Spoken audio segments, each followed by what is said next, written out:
Malwat? Why them Lucian so make them this? Suipui, some 2.5% HCSL thing is a tax vibe. So what that have to do with people getting meg?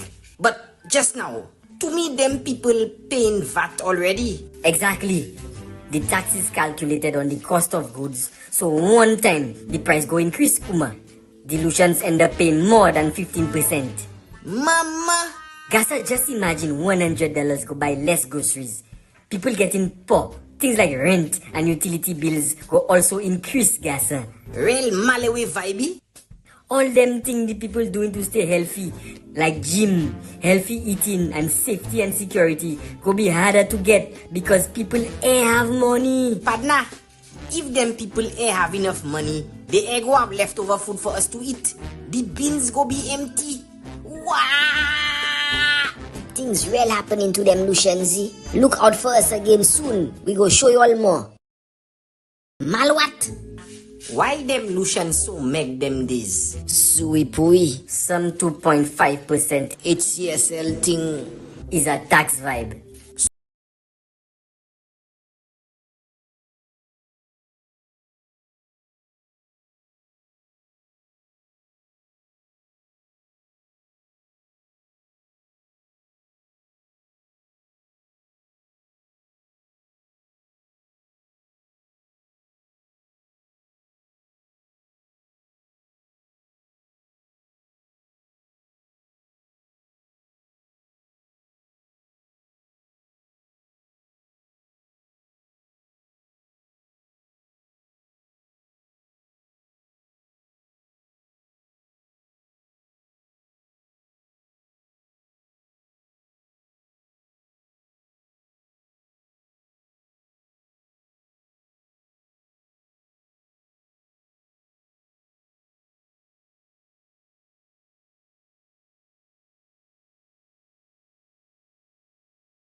Yes, especially with mental over our our viewers on Sunday on Caribbean American News.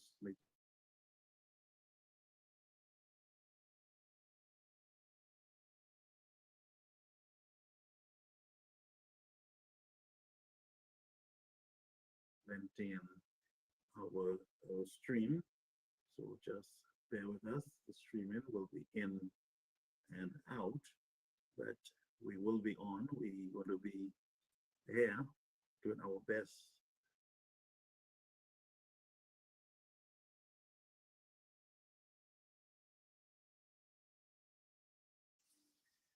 Riding out the night together here on Caribbean American News Media platform. We're hoping that it gets a little better here. I am in a general area, and you're going to be seeing individuals passing up and down. I am still here in Washington, D.C. You'll be here, people talking. That's why I did not uplink it to the GVD TV channel tonight because of the unstable internet. I believe I got connected to the wrong one, and so I have a portable system that I am speaking to you from. Let me just check the audio to be sure that we have good audio. Yes, so we do have our audio set up. Please share the live and tag a friend, and to my friend Donovan over there on our YouTube channel, Lorenzi and all the team, everybody who logging in at this time. I want to thank you so much, Joy. Greetings to you. Let me just check the comments, because the system that we have, we can actually look at comments from the different platforms. We will upload them. As they come on here. All right. So we have both our YouTube channel and our Facebook channel up and running. It is not the internet is not St. Lucia. The internet problem is mine. I believe I started the program connected to the wrong Wi-Fi system, and so I am going to be in and out, but we're going to stay with our CIP Valley. And for those of you who'd like to call, the number would be our 347-623-9183 number that will get you on the conversation here on the platform. All right. So, the volume is low. Or listening, it is okay. Okay. So let's just put the mic up a little more, and I'm sure you can hear me much better. Let me know if you can hear me better. Someone said that the mic system was low. Let me just check. All right. Let me just check. Okay. So let me just I'll hold the mic in my hands, and we're going to try that. We're going to be trying it from this end to ensure that we have the best quality. All right.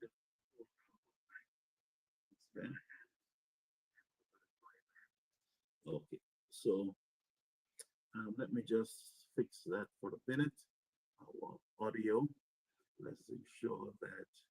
Okay. So we 1, 2. So our audio is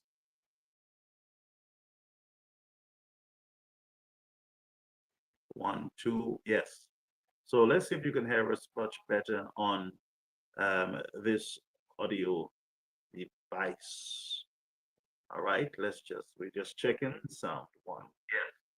So let's see if you can hear us much better on this audio device. All right. So I believe that we can. We are much better now. No difference? Let me know. We'll continue to fix as we go along. We will fix. We will fix. We will fix. Just bear with me. Someone said it's better.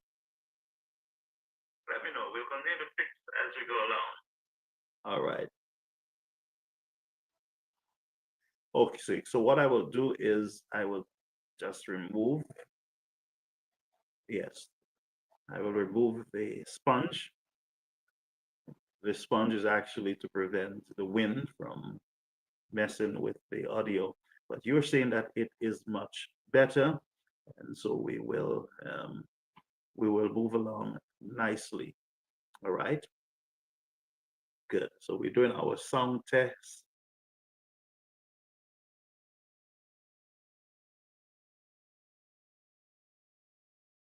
The visual will be back.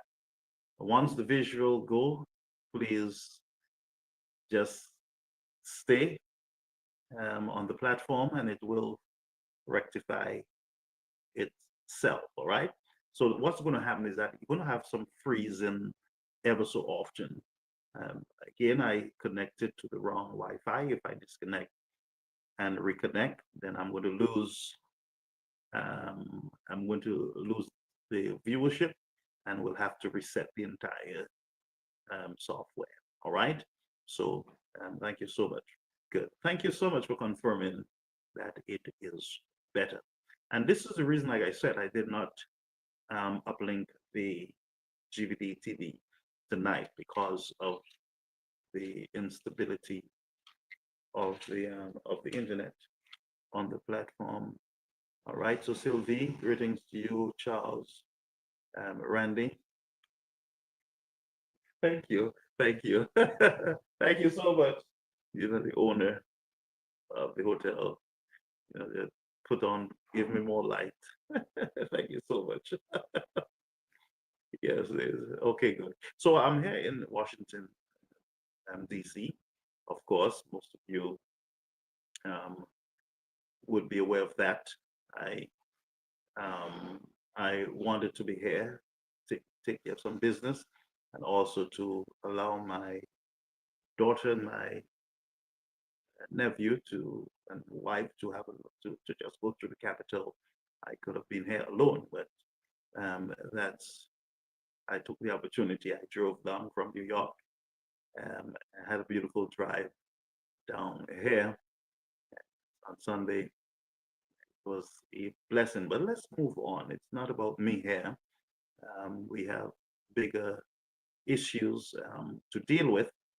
Um, let's start with the Denry South seat. Most of us would have seen the movement there in Denry South with the St. Lucia Labour Party and of course the United Workers Party. Well, the candidate there is not announced as yet, but most of us have an idea that it looks like Mr. Benson Emil is going to be the one receiving the bow in that community, and it is stirring up some excitement and some heartache for some people. I know, like I said to you, Mr. Prospect and Benson, these are good men, but different policies, different party, of course.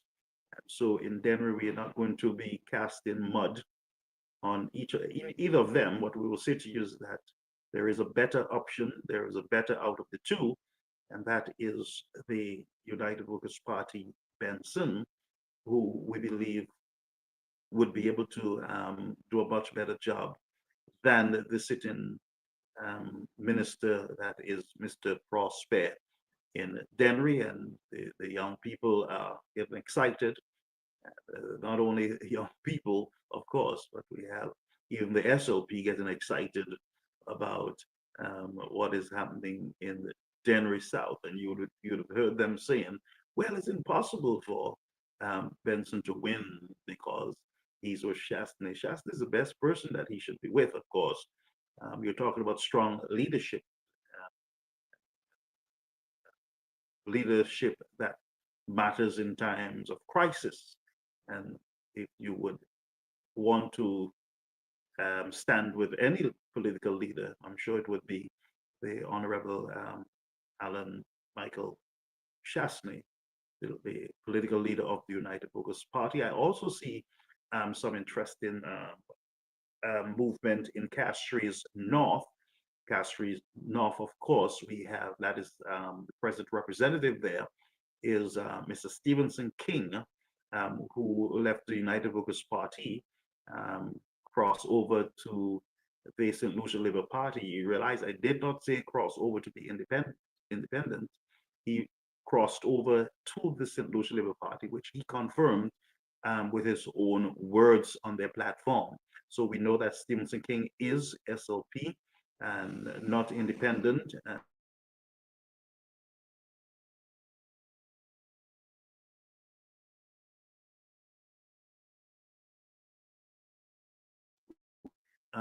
Is on the scene there in Castries North, and Mr. Faber is a very important individual to the United Workers' Party and to the people of Castries North, because he comes with a load of experience. He comes with a load of experience, and that he is what you call um, quality candidate. He's a quality candidate of experience, one that would benefit the people of St. Lucia, of course. So that was a very good choice by the United Workers' Party. Now, I realize that the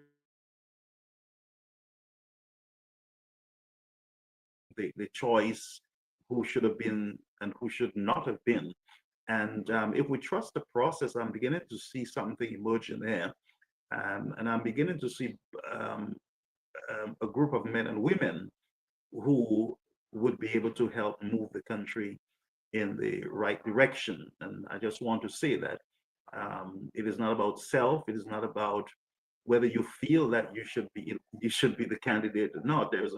There is a system in place, and the majority always rule or should rule in matters of selecting of candidates. So even though we feel how we feel about all of us, I had some candidates in mind, and some were chosen and some were not chosen. And therefore, I, for one, would not gaslight or throw kerosene on the whole process, of course, because I did not get my wish. Instead,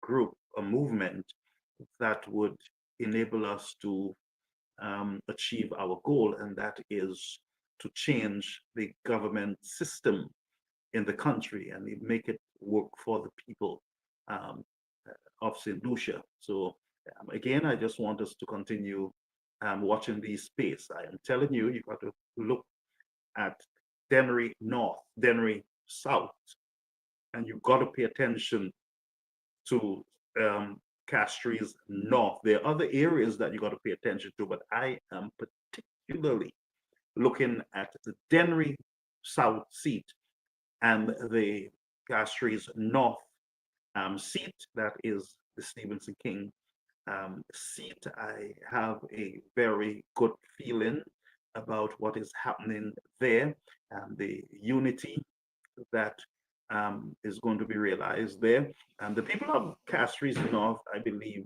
they are very much aware that Mr. King is not an independent candidate.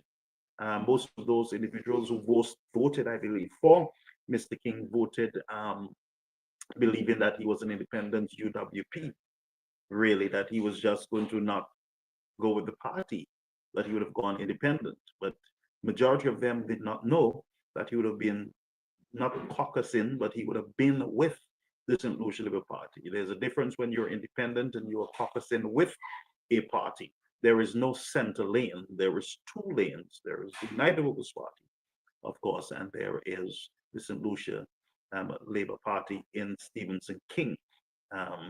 If anybody else is thrown into that race by the St. Lucia Labour Party, it would be two Labour Party candidates and one United Workers' Party candidate. That's just the reality of the matter. King is not an independent candidate. He is a Labour Party candidate. And again, like I said, if they bring anyone else in the race to say, well, we're running our own guy, we know who your own guy is. And anybody else, again, I'm going to repeat it, is going to be two Labour and one UWP. And the intention there would be to try to lessen the possibility of the United Workers' Party gaining that seat. And we know the history in that Castries North seat.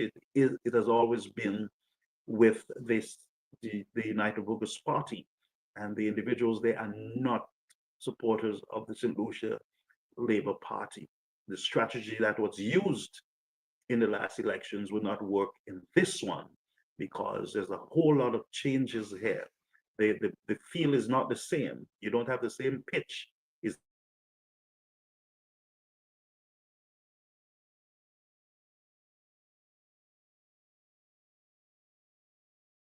It's going to, yes, we're going to be in and out, but just bear with us. I know it's going to be a bother to you, but let's just keep the space and hope that we have our system stabilized itself.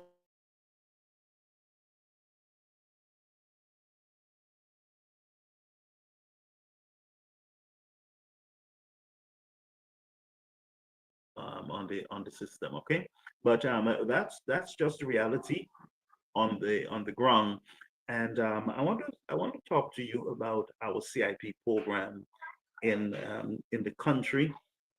There are some developments there. And by the way, folks,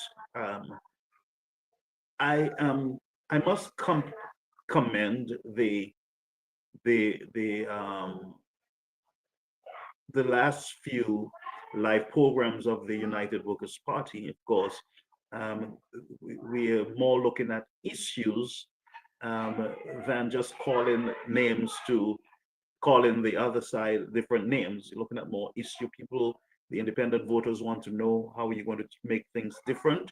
How are you going to manage the country in a different way? Because we know right now all we have is boasting and confusion in the minds of the people when it comes to this government, and whether it's Dennery South, Benson, Dennery North, Fulgence, um, or Norbert over there in Miku, or Mr. Favre in Castries North. I believe that there is a wave of change coming. And if you're not feeling it, if you're not getting excited about it, then it is you. But there is some movement, and people are catching on to the gimmicks and the games that have been played for a few years. But let's go on to the CIP story, which is of concern to many of us. Now, most of you would have, those of you who remember things, in politics, things just last for a minute and then it withers and perish like sand of the sea. But for those of you who would have been following the CIP story, you would have you would have remembered us warning the government of St. Lucia concerning some issues in the CIP program. Mr. Martinez of MSR Media sounded the alarm early. He was not fighting with the government of St. Lucia. He was just inviting them to look at some stuff that he had stumbled over, and he was hoping that they would have responded positively. So it's all started, friends. The genesis of this is that Martinez found out some stuff that he thought St. Lucia, the government of St. Lucia, of course, would want to have, they would want to know. And so instead of listening, instead of following up with what he was saying, they doubled down and they went on a very expensive campaign, as far as I'm concerned, in order to highlight his past transgressions and sins, and ignored the issues that was being highlighted. And very too often we take a lot of jabs at people's character when we're dealing with substantial matters that are of great concern to the citizen of the country. So all that said, Mr. Martinez warned. Claude Emmanuel went up to Washington. Well, he came right there to Washington, where I'm at now, right where I am at here in Washington, D.C. He came. Now, I kind of feel nice saying to you that I am right here where he came in order.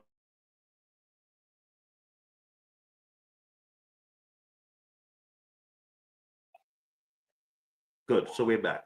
Where he came to look at the documents, the evidence of what Mr. Martinez and his team found. So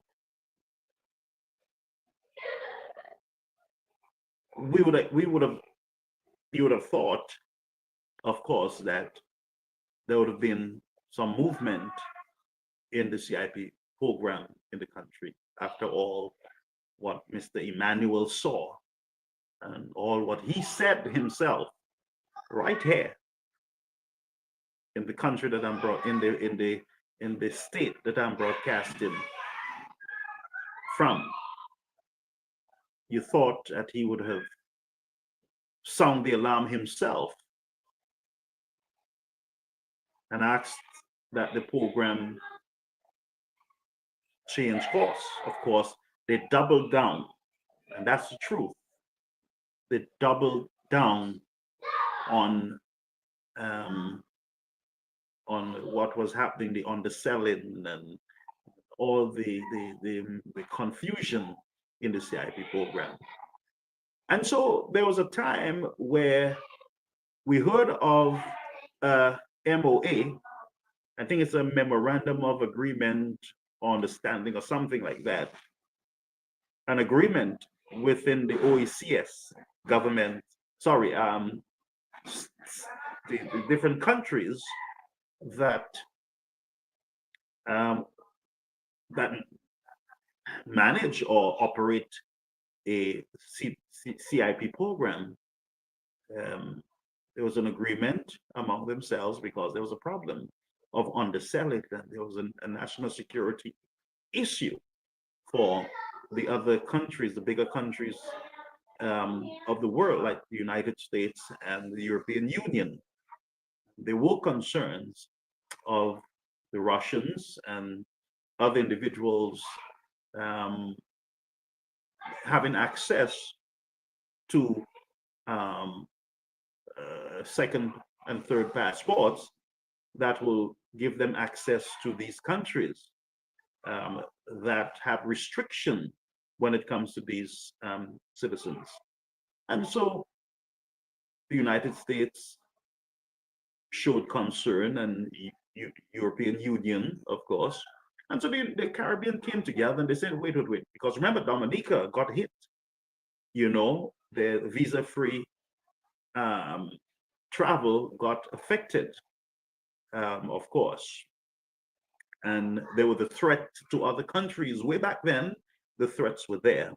But what we saw, even though there were threats and there were concerns by the bigger countries, the United States and Europe, and the alarm bells were going off where Chinese were being caught with Caribbean passports, bad actors, of course.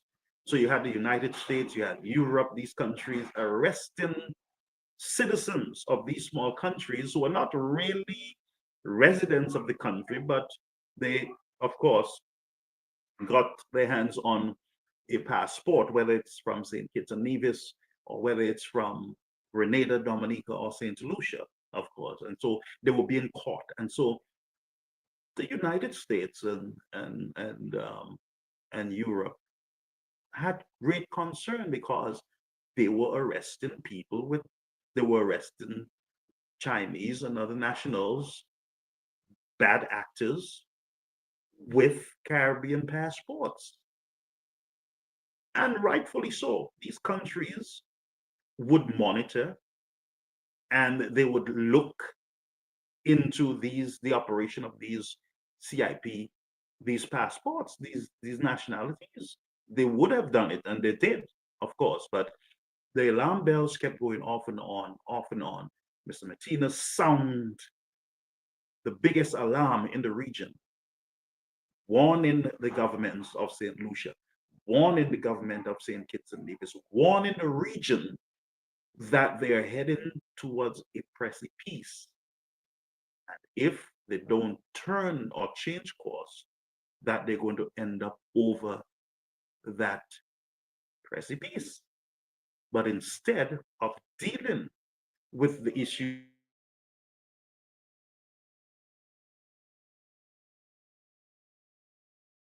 instead of dealing with the issues, folks, we're going to have this issue with the internet, so just bear with me. So instead of dealing with the issues, instead they went on a character assassination mission. They started paying PR firms to do damage control on their behalf. And I told you that I got a correspondence from one of the companies that were doing damage control for Galaxy. All right, I believe I still have that email. So they went on and very expensive campaign to Mirage to cover a major situation that was developing and developing rapidly. Do you hear me? Developing rapidly in the nation.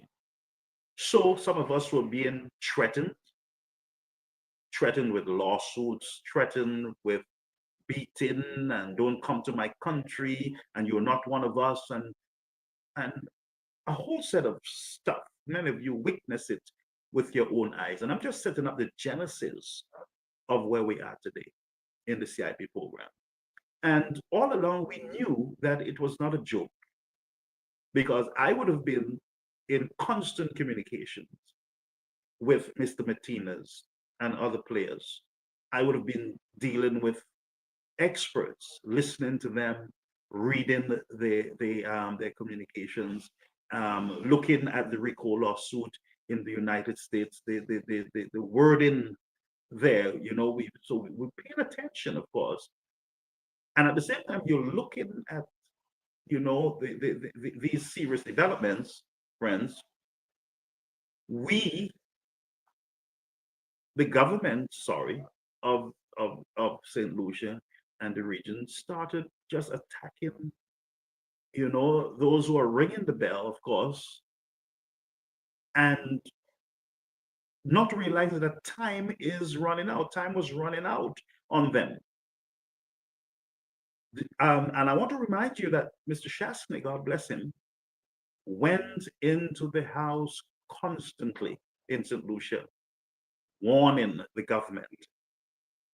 They said that he wanted to bring down the CIP, and he hates the country, and he don't want roads, and he don't want the people of St. Lucia to benefit from the money, and he's jealous because he's not prime minister, and therefore he's doing all that to hurt St. Lucia. Do you remember that, folks? Do you remember that? The Shastney has not changed. This is the same Shastney we're talking about, the opposition leader of St. Lucia, who, in spite of the nasty attacks on his character, his dad, his business, his family, even his children, continue pressing, continue sounding the alarm that there is imminent danger ahead for the region. And he did not only speak about St. Lucia, he spoke about the region. He spoke about international travel. He spoke about the visa restriction. And remember, they said that he's the one who teams up with foreigners in order to bring down the system. But brothers and sisters, the genesis of this is that those who were bringing the CIP program down were in the CIP program. They were players in the program, not outsiders. These were major players in the CIP program, major players. It wasn't Alan Chastney. And they spoke about him changing the figures from 200,000 to 100 and something thousand, and that's the problem. That was never the problem. At the time, there were no restrictions, and so he tried to adjust the figures to compete with what the other countries were doing. That's business. That's business. But there still was a problem because there were bad actors who were discounting these programs to ridiculous levels. And there were players within the CIP program, folks.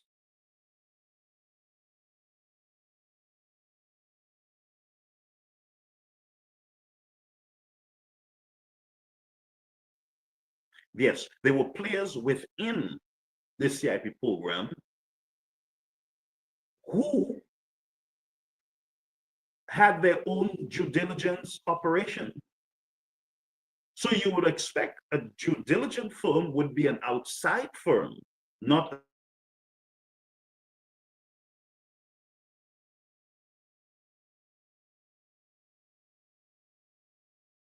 major players in the CIP program,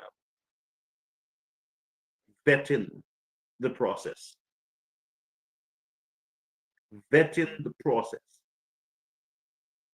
And so the Caribbean decide, look, we're going to come together and we're going to agree on this. Reverend, the other countries had no problems in signing on immediately, in being a part of this on memorandum of agreement or understanding. Well, agreement, of course. And so something funny happened during that time. After all the countries agreed, St. Lucia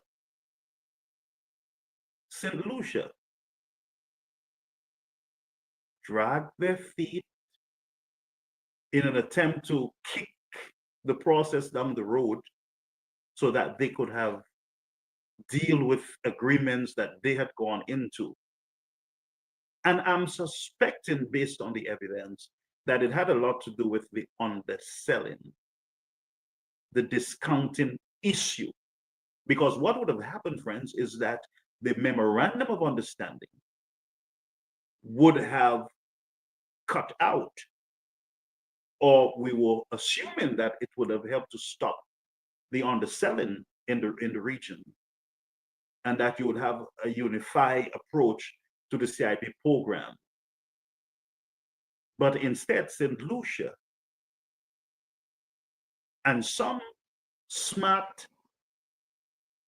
person within the country's government decided that we are a sovereign country and we have agreements, obligations that we have already signed on to. And we cannot sign on to this yet, but we will sign on to it. But the government never really said to us, the government never really put us to sit down and explain to us what was happening within the CIP program. Why? Then we found out that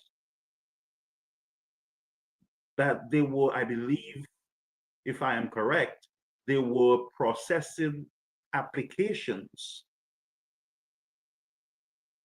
at rapido speed. I suspect they wanted to get as much as they could before coming on to something that would have restricted them, would have kept them in check.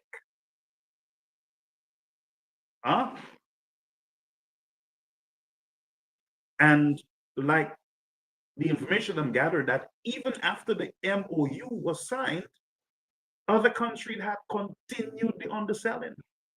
So not only St. Lucia, but even while they were signing on to the agreement, you know, there were countries that was not abiding by the spirit of the agreement.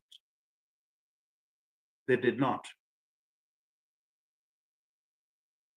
And St. Lucia said that we will sign it. We never said we're not going to sign it as pressure is building up. And then I remember Mr. Shaston said, but you guys are giving passports to the Russians and Belarusians and those people who should not be part of the program. And I remember he said to the effect that we're a sovereign country, and you know, if if people follow the rules, and I remember the statements, if people follow the rules, and you know, we're not discriminating against anybody, of course, we're not discriminating, and we are a sovereign country, and we can decide, you know, who to give and who not to give. Those were the words. I'm sure many of you can agree. And then, while Mr. Martinez is trying to work with the different countries to say to them, look, let's cooperate and fix this problem, he took it to court, RICO court, in order to jerk them into action. Instead, they start paying PR firms to make everything look clean, look good, make us look good out there with some public relations. Mr. Martinez withdrew the RICO lawsuit. It was a real mountain that they were putting in his path. And so they claim immunity, diplomatic immunity. And so the process would have been a lengthy, drawn-out process through the courts. In his wisdom, Mr. Martinez and his team, they came up with a strategy, of course. And the strategy is, okay, you guys want to play a very expensive game.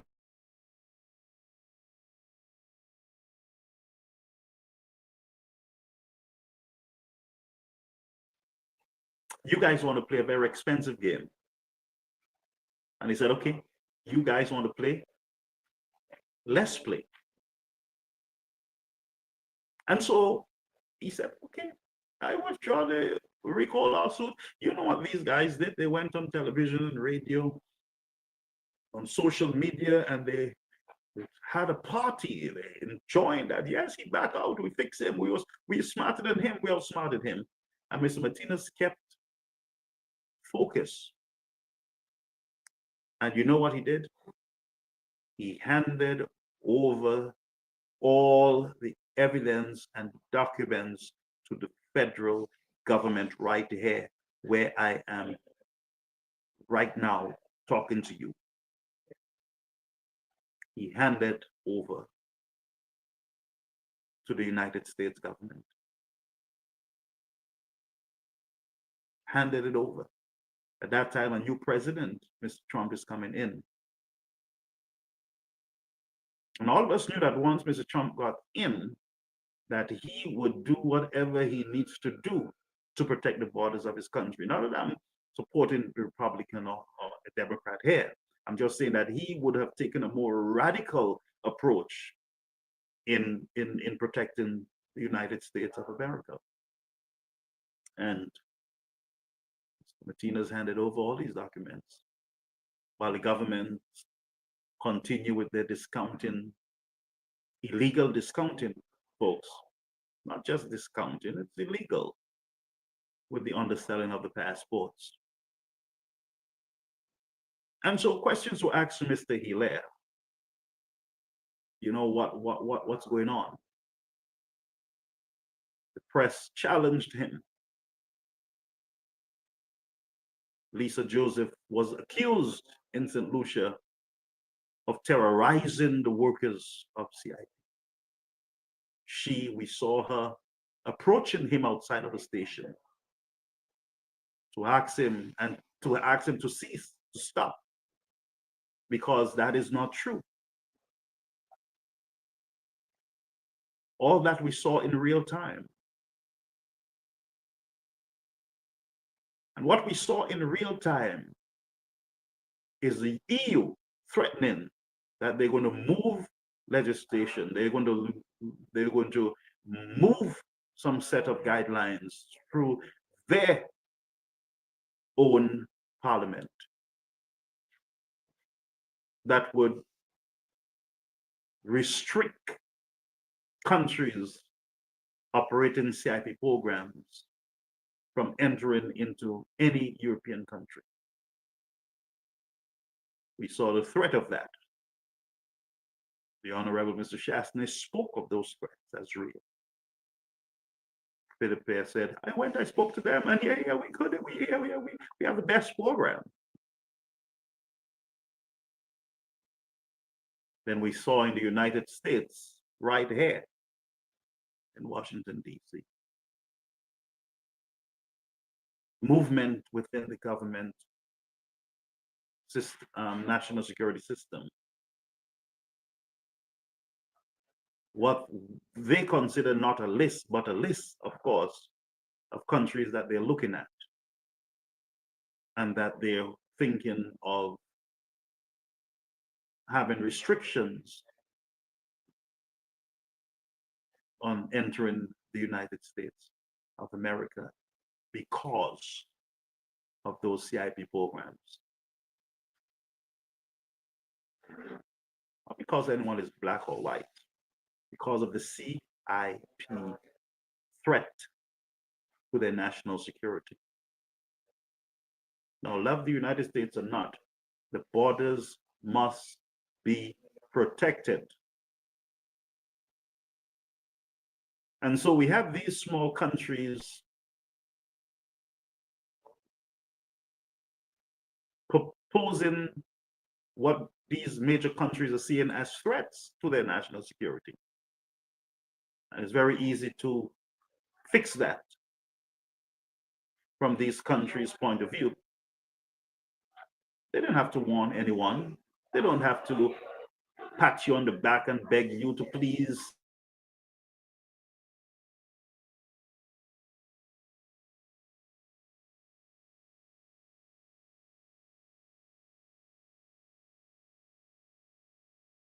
to stop selling at a discount price and threatening us, our national security. No, they don't have to do that. They can just act immediately and take care of that. So we saw more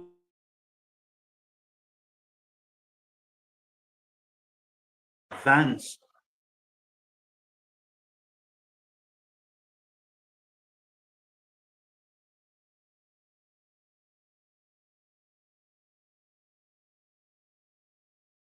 closer to becoming the reality for Caribbean countries with the CIP program.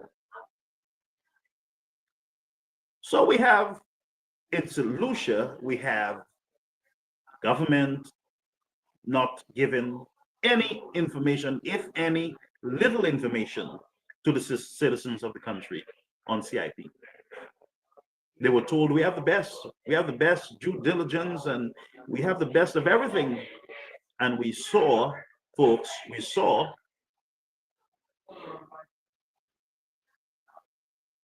the government shielding Galaxy.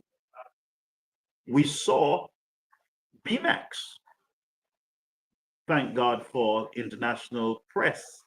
And we do not have to depend on the local press in the country, because if we had to depend on local press coverage, you guys would have been in darkness up to today.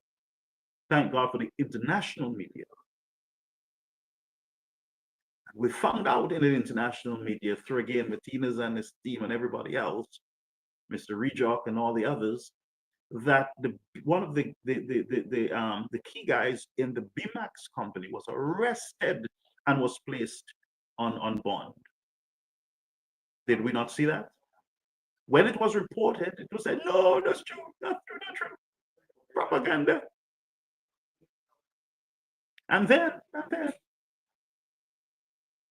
as the pressure built up in the country, Prime Minister said, well, the guy was arrested for some cigarettes.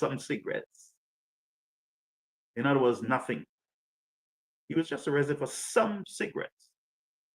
So you would believe that the BMAX guy was just traveling from Miami to New York with a pack of cigarettes. That is considered smuggling if you push it through the postal system, which a lot of people do, or you move those tobacco from one state to the other. It's illegal here in the United States. But you would believe that it was a few packets that was just being moved from one state to the other for his smoking pleasure. Then we found out that it was much bigger than that, while the Prime Minister of St. Lucia is saying to us, just a few cigarettes, just a your statements, you know. And up to now, they have not charged the guy. And as pressure built up, guess what? They suspended secretly the BMAX deal. And then when they were pressed in a press conference, they said,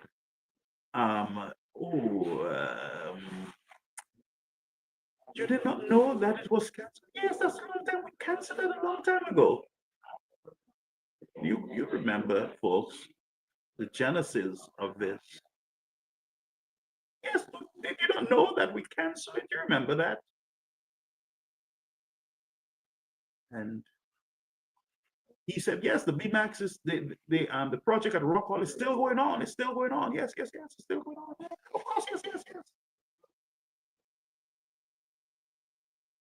We had nothing. Then we have two other firms that is being blacklisted in St. Kitts and other countries, CIP countries. Nothing. A matter of fact, they started their propaganda that Mr. Mimon was not arrested in Dubai. And we saw the blacklisting, of course, in St. Kitts and Nevis recently of his company. And not only that, friends,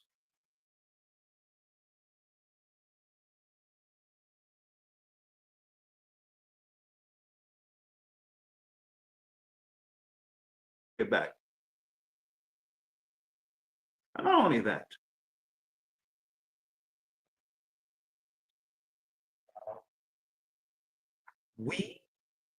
I was told that I would be sued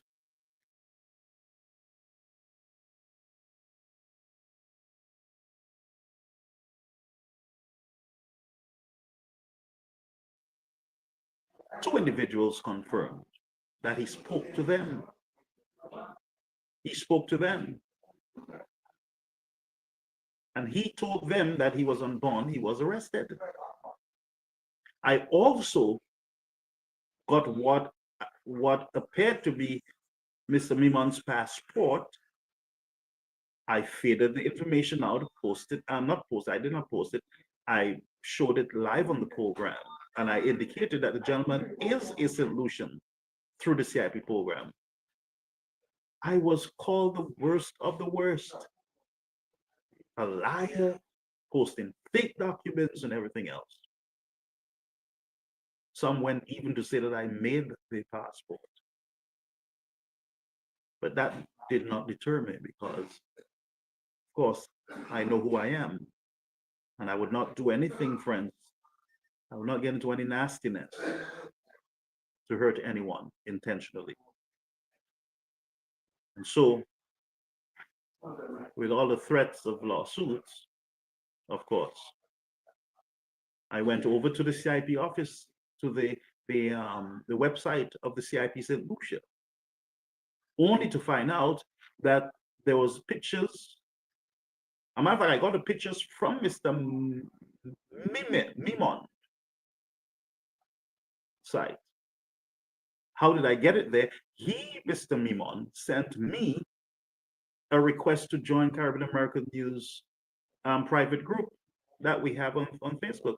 We do have a private Caribbean American News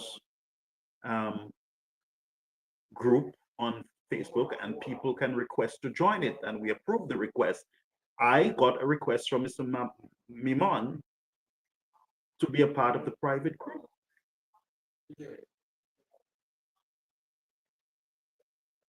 But they were saying that so I was able to get all those pictures with Mr. Pear and Claude Emmanuel and Hilaire.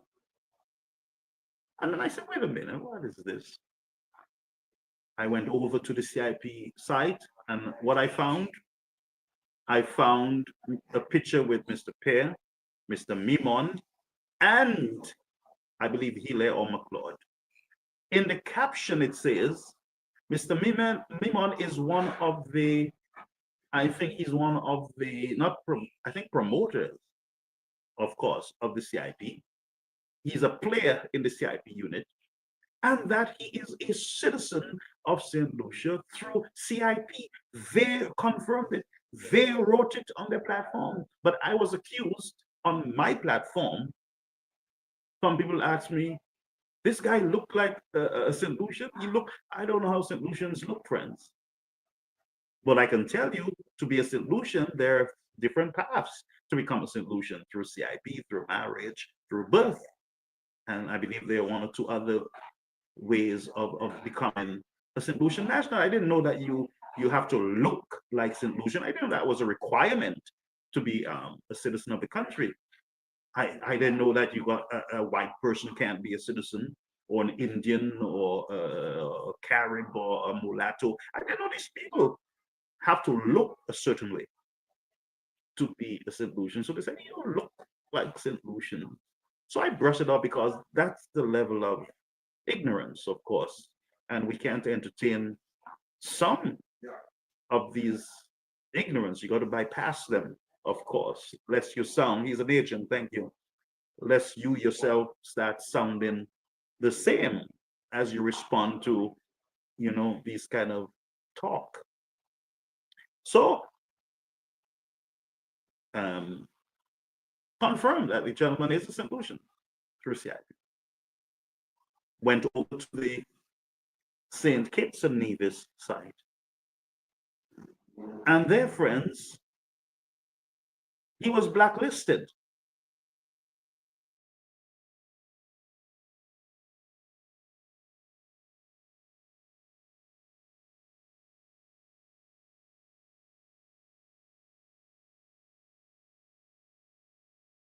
As I read through his transgressions,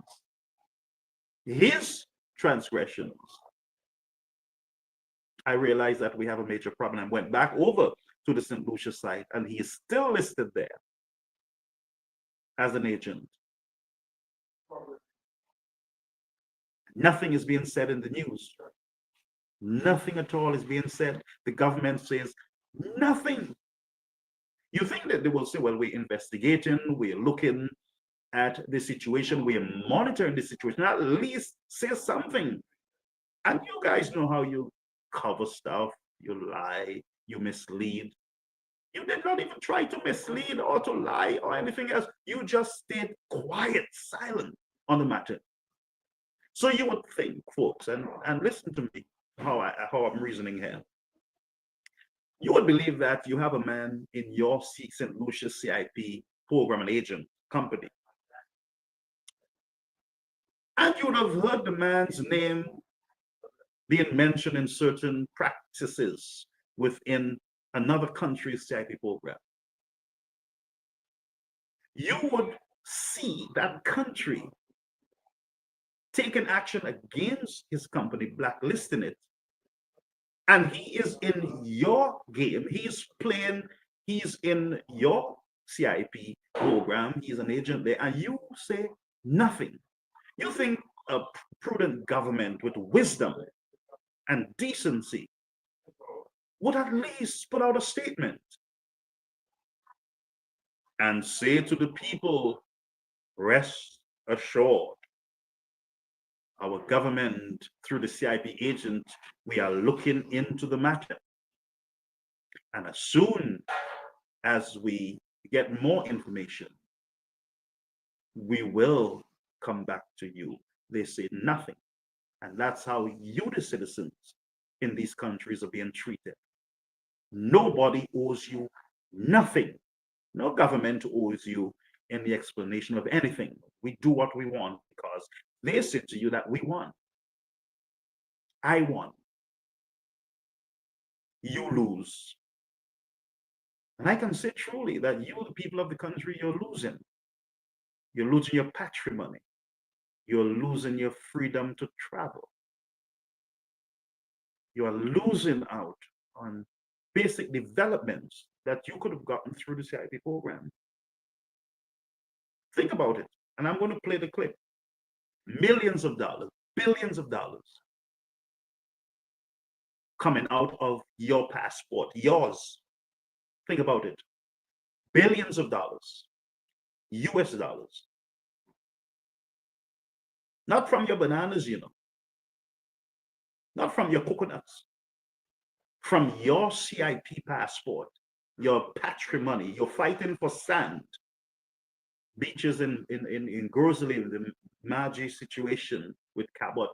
You're up there shouting and protesting, killing yourself during COVID-19 for sand. That had no problem. You could have gone on the beach and do what you want. Nobody was blocking you. You went in Soufre on private property, pushing police officers. You said that your patrimony, they're selling your picture. You're fighting for the rock. But your real patrimony, your passport, you show absolutely no concern about it. Absolutely none. And out of those passports that you're not paying attention to, billions of US dollars are being sucked out of your country. And it's not just that the billions of dollars are being sucked out of your country, folks. No. It is hundreds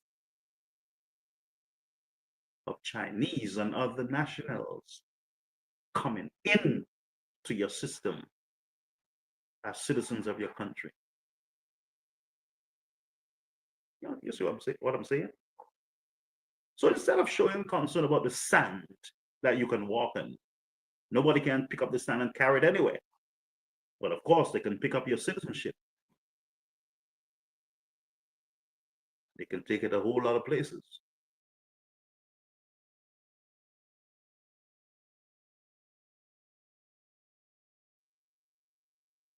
So continue the bamboozling of you, the citizens, and say to you, we won. I wish. But your patrimony. Possibility is that you can wake up tomorrow and hear that you have over 90,000 Chinese or other nationals who are not living in your country, but are nationals. If you're complaining that people are not born in your country now, Shasta not born, I not born, this one not born, Guy not born, and Spider not born, Dominic not born, you're complaining about those innocent, harmless human beings. You have a 90,000 possibility of a storm that can crash down on you at some point in your future. Possibility, I said, of a 90,000-pound storm that can sit on your shores. If you're concerned about 3 or 4 who wasn't born there, but are citizens of the country, why don't you show the same outrage towards the possibility of thousands with your patrimony? What I just did was explain to you the hypocrisy in your country, the nasty hypocrisy that exists among you. And listen how it gets worse. And we're going to go to the tape because my platform should be able to pull it up. I am mobile. I'm right here in Washington, D.C. And so I connected to the wrong internet. I will see if I can bring over the tape. We're not in studio. So Mr. Shasta filed an injunction on the CIP unit to pause it for review. Did you realize that all of a sudden we're hearing that we cancel CIP, the Galaxy CIP program, I think it's real estate. We canceled that program. I think that's the same program Mr. Shasta was saying. What policies? You guys have no policies to oversee this thing. You guys just came up with a real estate option. Is it a real estate option? I think that is what it is. My notes are upstairs, of course. He said, "Oh, you white man, go back to your country. We won, you lose." We saw the Speaker of the House trying to take his salary and throw him out the house, messing our plans up. Matter of fact, not plans, I would call it. He's messing our storm up. And so Mr. Chastney, the opposition leader, used his monies and he filed an injunction in the courts. The SOP says, well, because of what Mr. Chastney filed the injunction, you will not be able to get care at the hospital. You will not be able to get roads. You will not be able to get helicopters. You will not be able to get condoms. You will not be able to get this, and you will not be able to get that. That's what we heard, basically. All the sins of St. Lucia was placed on an injunction. All the shortcomings of government would have been placed on Mr. Chastney and his injunction against the CIP unit. And if you don't believe by now that you're being bamboozled by your government that should be protecting you, then none of us was speaking.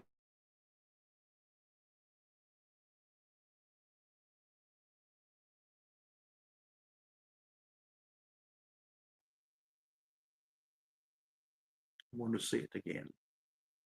If you don't wake up now, you will wake up to almost 90,000 Chinese. If you don't wake up now, we can't help you. Can't help you.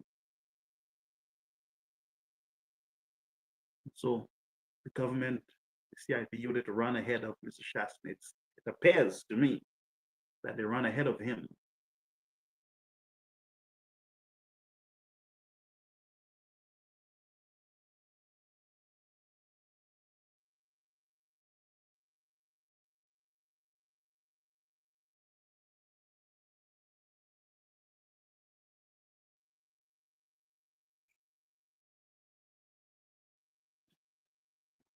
Now I saw a comment there, and I think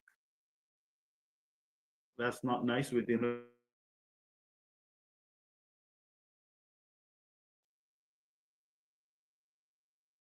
I think that kind of not dump my spirit, but I think you need to allow me to develop my thoughts.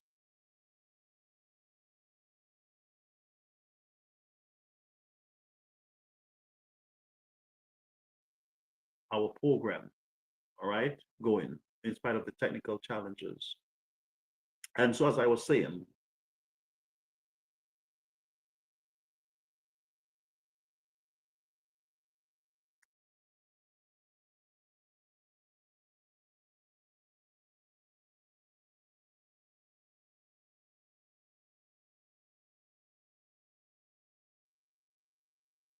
Jules is not a hack. He's not a hack. That person is not a hack. Just the statement that I'm talking for a long time. I don't know what I should be doing at this point. I don't know. I really don't. But let me just stay the course, stay focused. So it seems to me that the government ran ahead of Mr. Chastney. It appears that way to say that we've cancelled the deal with Galaxy, and that we could not have grandfathered in some clause we were negotiating, and it didn't work, and they said, no, we're not going to do it. And we are where we are today because of that. So many of you didn't know about all this stuff that you're hearing now, of course. We've been asking the question.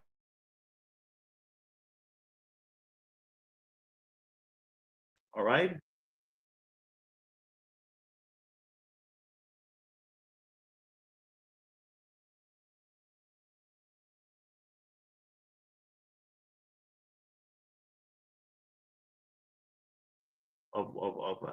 Of CIP. So no matter who downplay or upplay it, we got to face this situation as a nation, as a region. We got to face it together, right? So let's go over to the clip from Mr. Hilaire. At a pre-cabinet briefing on March 31, 2025, Investment Minister Dr. Ernest Hilaire informed that government had terminated the contractual agreement with Caribbean Galaxy Real Estate Limited in order to bring the agreement in line with the requirement of the Memorandum of Agreement with the other CIP countries of the OECS. While Minister Hilaire on March 31st told the media that he had made the pronouncement in October last year, sources tell the DBS Newsworld that Cabinet on March 24, 2025, considered the request for suspension of the National Infrastructure Improvement Project and the termination of the Galaxy Agreement. At the April 14 pre-cabinet briefing, Minister Hilaire further revealed that St. Lucia was not allowed a grandfather clause into the MOA, the Memorandum of Agreement with the CIP OECS countries. This would have allowed St. Lucia to continue operating under its existing terms even after the MOA rules were implemented. The MOA was signed by Antigua, Barbuda, St. Kitts, Nevis, Grenada, and Dominica in March of 2024. St. Lucia signed in June of that year. We had asked for a grandfathering of the existing agreements we had, and it was not granted. Eventually, we signed, because we had to sign as one of the countries, and then we've been trying to renegotiate. So rather than get the grandfathering, which we did not get, we have to renegotiate it with them. We were hoping we could have had a discussion with them and sort out some of the issues. Cabinet has also agreed to relook at the CIP. So once we decided to relook at the CIP, the best course of action was to terminate it. The minister was asked whether government would have to compensate Caribbean Galaxy for the termination. Dr. Hilaire informed that both parties agreed to the termination and therefore there is no compensation. However, DBS Newsworld is reliably informed that Caribbean Galaxy is not pleased with the decision. The MOA has increased the minimum investment for the infrastructure option from $100,000 to $240,000. Caribbean Galaxy is said to be holding strong on the position that the contract signed on January 12, 2024 contemplated any future legislative price changes.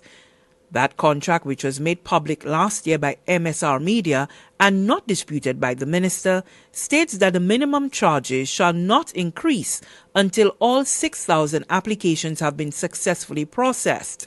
If the Act and other regulations are subsequently amended or new primary and or subsidiary legislation enacted which increases the minimum charges, the government and Caribbean Galaxy suffers a loss. As a result, the government shall compensate Caribbean Galaxy by the provision of additional applications.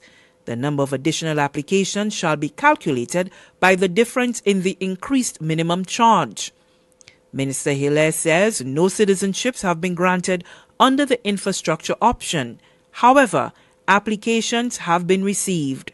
So what becomes of those applications? That's part of the review and the renegotiation that will take place, and the appropriate decision will be made. So do we know how many were received? How many will, yeah, that How many applications were received under infrastructure? I think it was just around 3,000. It remains unclear whether Caribbean Galaxy provided to government the requisite $100 million in financing for the National Infrastructure Improvement Project. For the DBS Newsworld, Lisa Joseph reporting.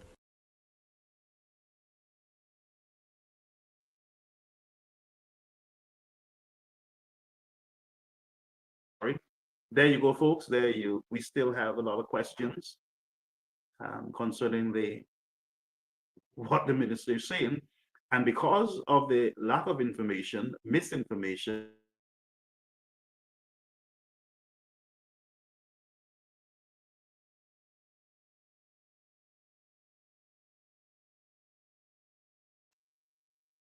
and not of their fault, of course, because the government had the opportunity to come clean with the citizens, to let them know that, look, we have problems and we're working to fix those problems. But they never said that. Instead, they started bullying, started accusing, and all the nastiness that was not necessary. And now we are here with the reality of what was being said all the time.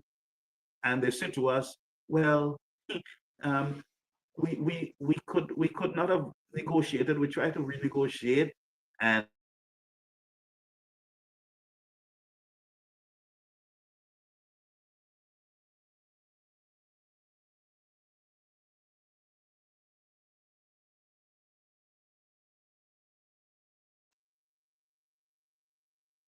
Yeah, you know,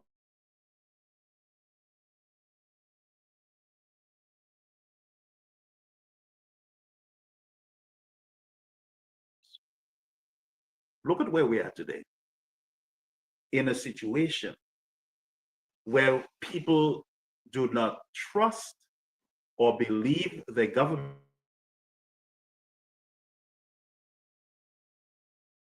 listening to.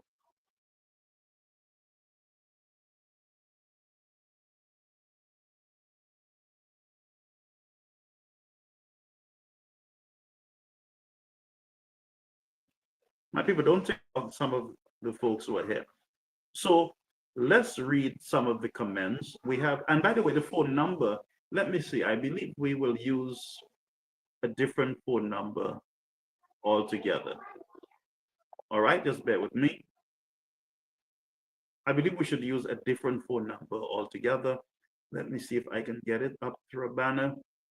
Yes, so we're going to use this number below the screen, 347-623-9183. This is the number we're going to use tonight. If you would want to call in, yes, I can take your calls, but at 347-623-9183, WhatsApp or regular call. You can call me regular, or you can call me on WhatsApp at 347-623-9183. I'm going to read some of your comments, and then we will take it from there. So Gilbert says, yes, as usual, Labor passing the buck. Even right, good. Okay, and they are doing that. And by the way, let me just say something. The regular supporters of the party, many of them are not aware of what is happening, and they're just repeating what the other hack is saying, or another supporter.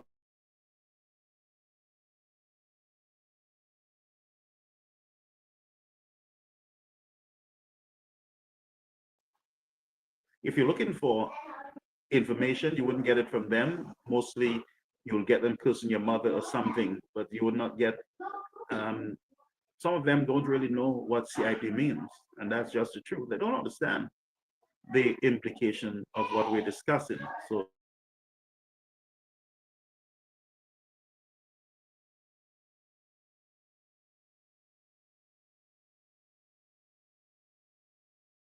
used, I should not have been confused, but the person said today, they're trying to say it's only St. Lucia that canceled the galaxy, and it's a regional thing. It's the region came together and canceled galaxy.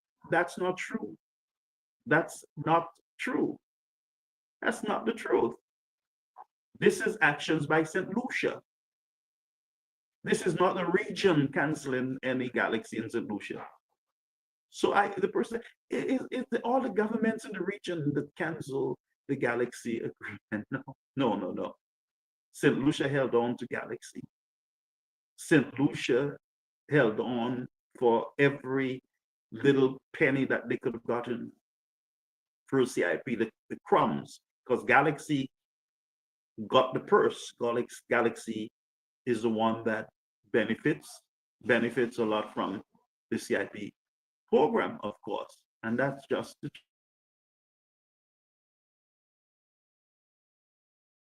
house by 4 people.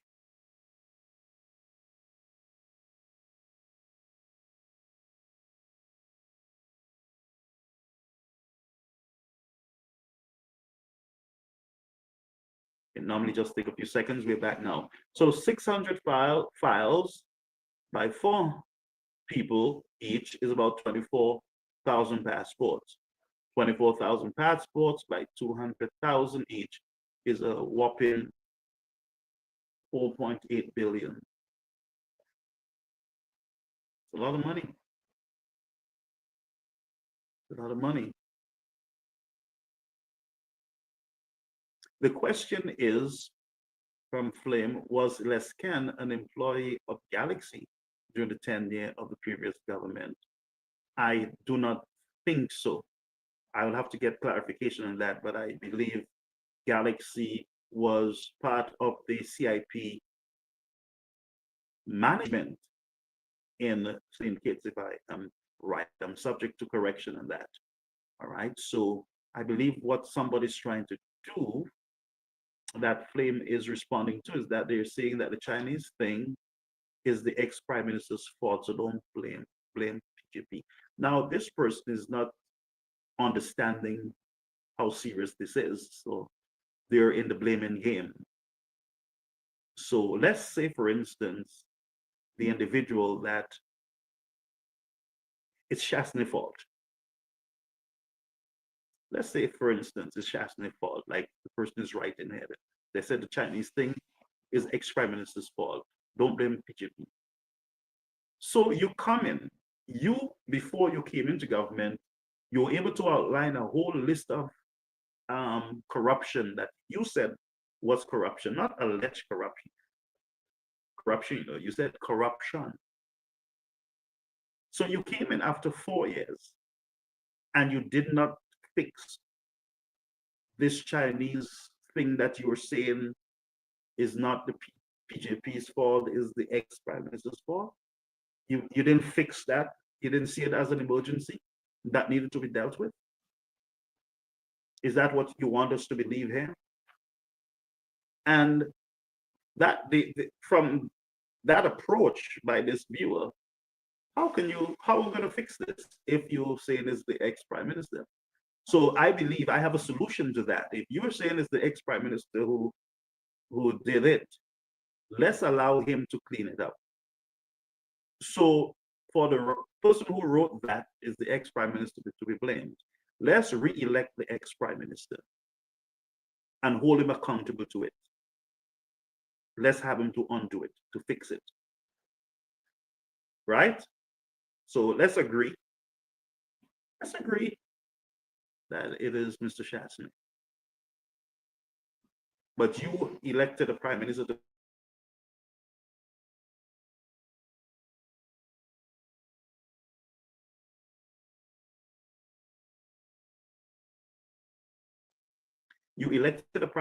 fix what you deem to be major issues. And your prime minister didn't fix it. Instead, he went hiding behind Healy and all the others. And he said, I'm not touching that. Remember, he said it many times. I'm not touching that. I'm not getting involved in the CIP. Me, I don't get involved. I don't get involved. Remember, he kept saying that, Prime Minister, Minister of Finance, Minister of National Security. Yeah, I don't get involved. So therefore, let's get someone who will get involved and fix that problem. Okay? So I think Mr. Ronald, I think that will solve that problem. All right? It's a fair deal. Let him come back and fix it, saying that you're saying he's the one who is at fault. So you're confirming that there is a problem. But earlier, last year, that's not what you were doing. You guys were saying that there is no problem and that the opposition leader just want to mash up St. Lucia. That's what you were saying. But now you're saying that there is a problem. But it's not the SLP problem. It is Chasney's problem. So we're going to take a call right now. Caller, you're on the air. Welcome to Caribbean American News Media Platform. Not bad, my friend.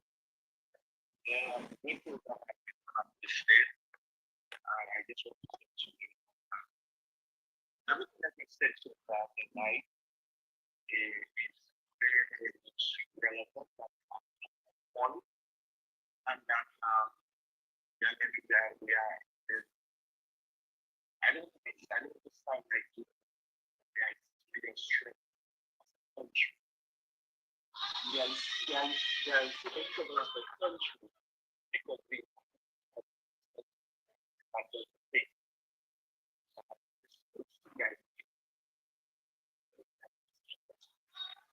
I mean, anything about the country, criticize or critique this with a particular, rather than this is the message or take care of the message, they are not the message. And so, we are into our work by this message. I was told that the young man is being back and forth from back and forth session. And only yesterday he was denied entry back into the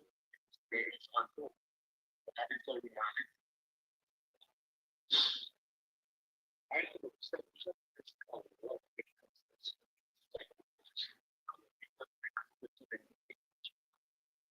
our people into the United States carefully.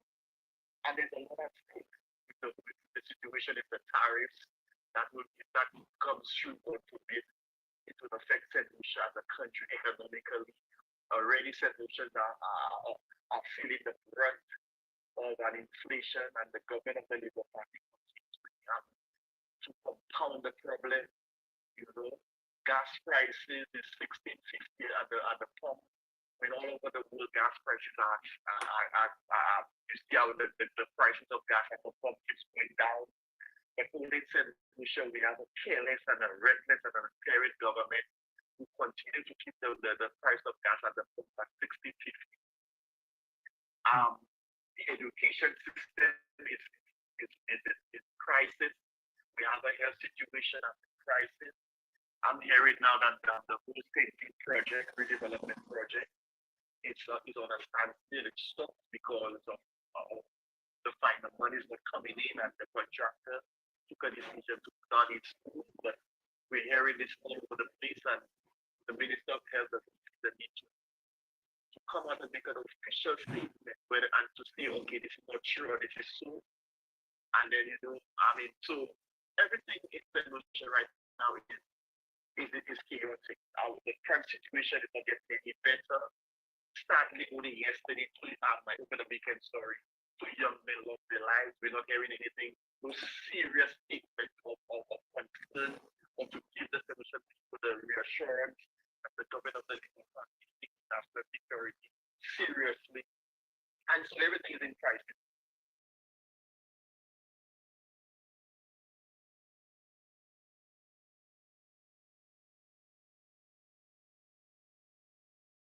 That's a good program that would assist parents who go to children who go to school who cannot get a LD. The government would assist, and that's a program that was started by the United States Party. But that program is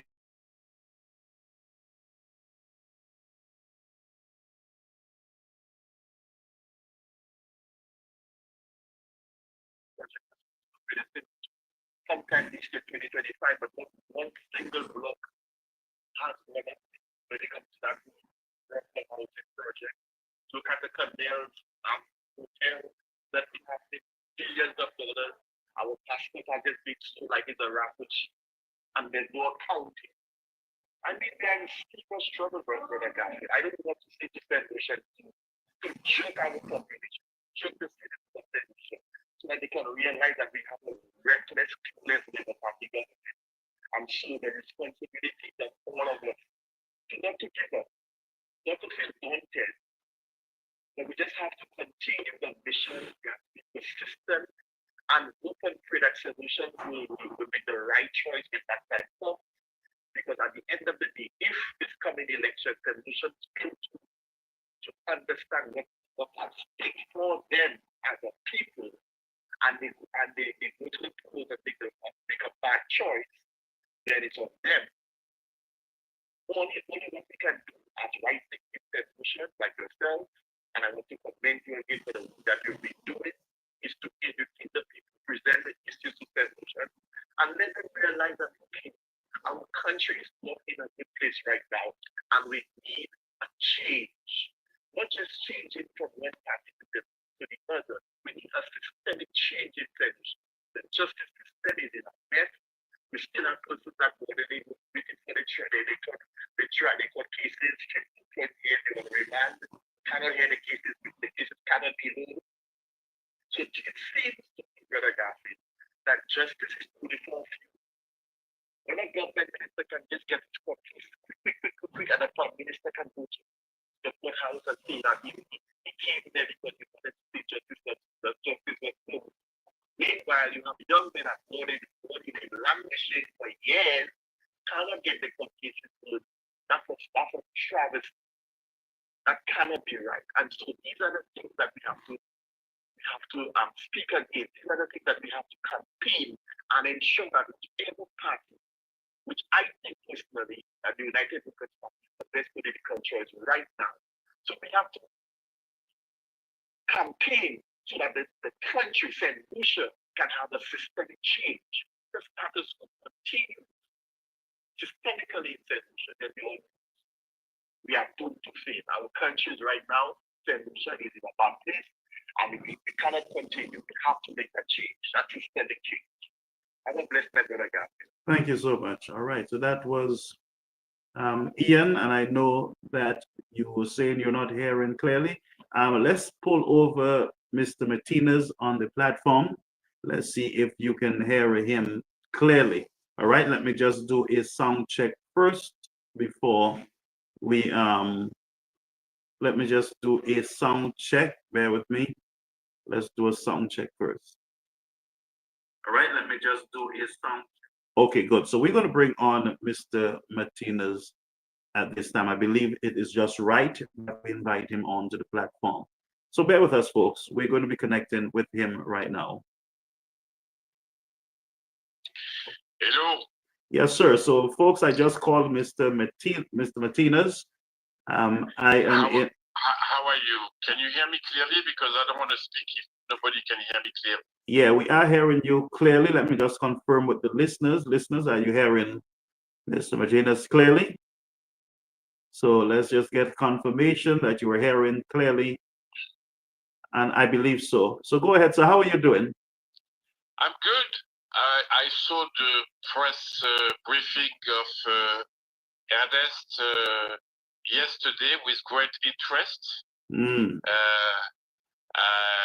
What can I say? I told everybody how many passports they sold, right? The real estate, they closed the real estate with 25.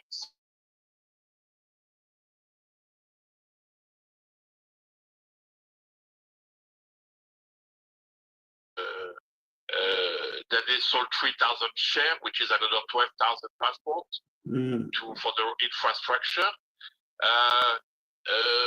He said that he can sell the agreement with Galaxy. Yes, because of the judicial review. That's what I was saying, Mr. Martinez. Because he's been exposed with the evidence. Yeah. So we caught him in the middle of the heist. Ernest, right? Yeah. But that's only the beginning. You believe it's the beginning? I've always told you. Yeah. What they've done is the biggest fraud on the people of the Caribbean. They thought that the RICO was commercial. Yeah. I filed criminal in the United States, whistleblower. That's it. Now I have received all the bank statement of everybody from Bank of America. Let's see what the U.S. government do with this. You know, I'm just waiting. I'm enjoying the wait, right? Because I've analyzed the contract, and there is no war between the government and Galaxy. 2 weeks ago, Ernest was in Dubai at the party of Galaxy. That's right. I released the video to you. You did. Mr. Garfield. You did. Yes. Right? You can tell your audience it's me that sent you the video. I'm glad that you confirmed that. Yes. Exactly. Right? So there is no war between Galaxy, right? The contract says that Galaxy will get much more passport. So they'll end up with 80,000 passports at the end of the day. That's it. Yeah, because what I'm hearing is that that there is a mutual agreement between the government and Galaxy that nobody's going to pay anything to each other. Read the contract. I released the contract several months ago. Yes. Right. But the people don't pay attention. All you have to do is to read the contract, and it says it. If you raise the price, then you get the equivalent in more citizenship. When you calculate, you got for the infrastructure, they're gonna give Galaxy 60,000 passports. Wow. That's it. That's what the contract says. On top of what they gave them already for the real estate that they've already sold. Okay. Now, do you remember Ernest was saying, "Oh, Martinez is lying. We sold 300 passports." Okay. Yeah. Who was telling the truth and who was lying to the citizen? Well, we know that you were telling the truth all along. Exactly. And the government was betraying the people all along. From day one. But, no one believed me, right? Except I have to give a lot of credit to Mr. Chastenet. Look, I've said that many times and people didn't pay attention, right? When Mr. Chastenet came to DC and he looked at the evidence, he was absolutely devastated. He should have been happy because it was the evidence that his opponent, his political opponent, has lied to the country, right? So it's a big political win for Chastenet, right? But he was devastated because he understood right away the biblical consequences for the country. So, right now, we have to see what's going to happen over the next 3 to 4 months, okay? With the lawsuit of Mr. Chastenet in the court, and see the outcome of that. Yeah, right? Because they're already running ahead to, to try to shortcut that case by saying we don't have any deal with Galaxy anymore. Yeah, but it's okay. I'm here. Right? Thank God. And I did what needed to be done. Yep, you did the major part of the work. Provide the information. Did what needed to be done. You did.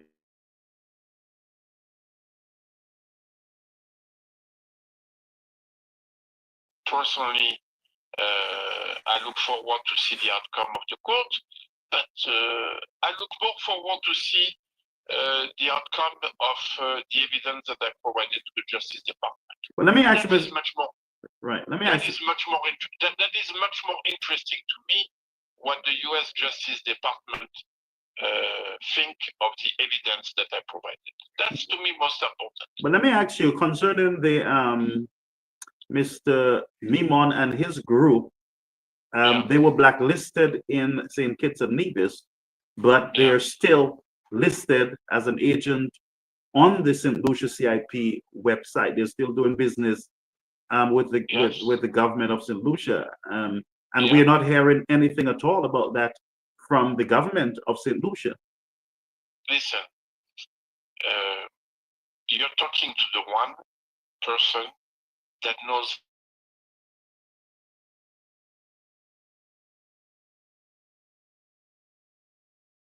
told anybody, and I'm going to give you a little breaking news. When I received in January the bank statement of Bank of America, they also gave me a lot of financial transactions for Dominica and Grenada. Oh. Yes. Wow. That's all I'm going to say. Wow. That's all I'm going to say. Well, that says a lot. So maybe that's why we're seeing all this movement in the region right now. People being blacklisted, being removed. No. This is all an act. This is all a show, right? Because they know that the US is aware. They know that the European is aware of what's going on. Look, for the past few years, they were able to tell the US what they wanted. But now they know that the US and the European have the evidence. Wow. You understand? Yes. So let's just listen.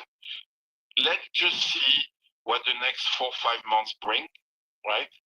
But doesn't smell good for Ernest. No. I have a question from one of our viewers. They asked me to confirm with Mr. Philippe Martinez whether Lescan worked with the then administration. I think what they want to find out is whether Lescan was with Galaxy during the Alan Chastenet term. No, he was the head of the citizenship program of St. Kitts and Nevis. Okay, so thank you for confirming that. I did Yes. say that to the viewers. So Lescan was not part of the CIP. Sorry, the Galaxy. He became the CEO of Galaxy in February 2023.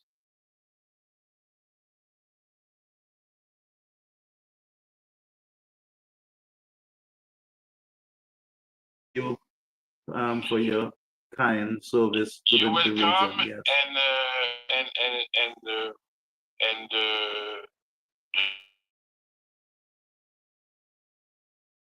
It's coming out steadily. It's coming out slowly by slowly, you know. But listen, there is no war between Galaxy and the government. It's an act. Just an act. Okay? Yeah. What Galaxy is going to get, it's in the contract.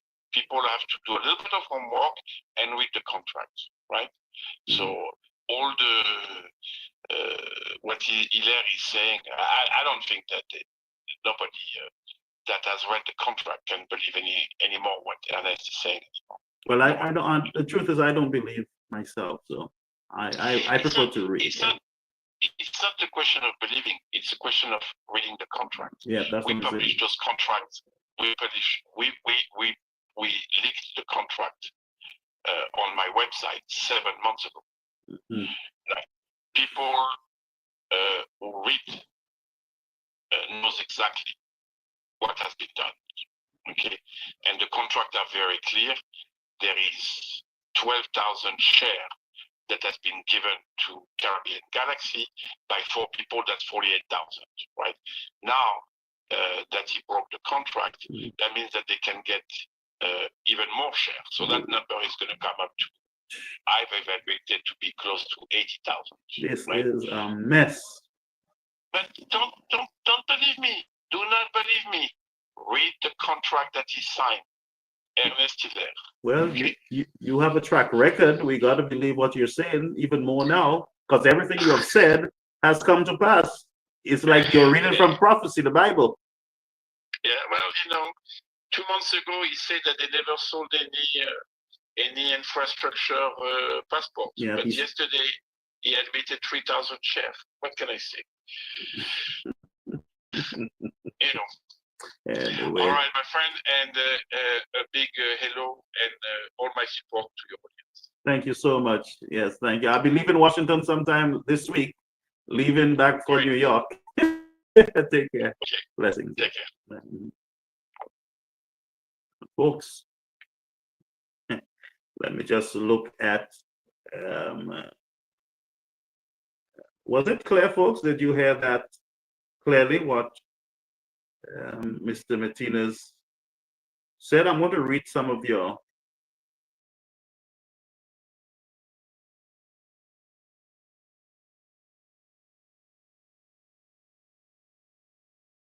can pull you up so that I can read. I have posted quite a bit of footage of the site to show the pile of rubble. That was 400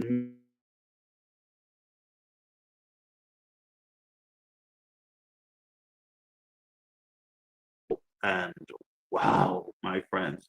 So Mr. Peter, yes, and I saw some of those photos out there of some people sent some aerial shots for me also.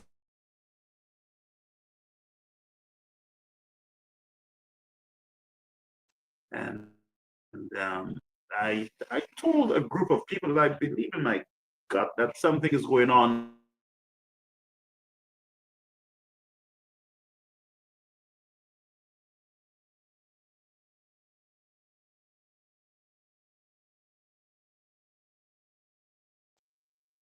Yes, sorry about that. I was proven right once again. And I do apologize for the internet break. I just got connected to the wrong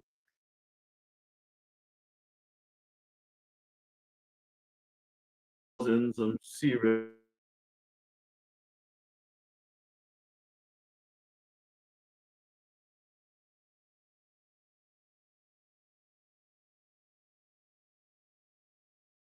this one. So we have another statement here. We do apologize for the internet instability. We have, I am seeing right now on our monitor, our main monitor, about almost over 500 viewers.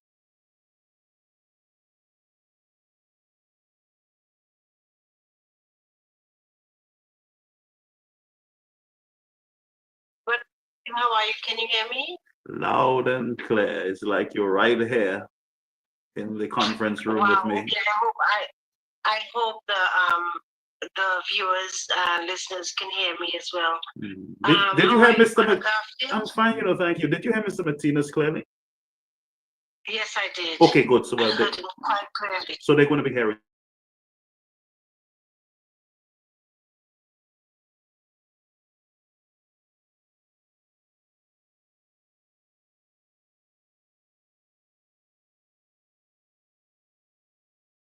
Kind of information to the St. Lucian people.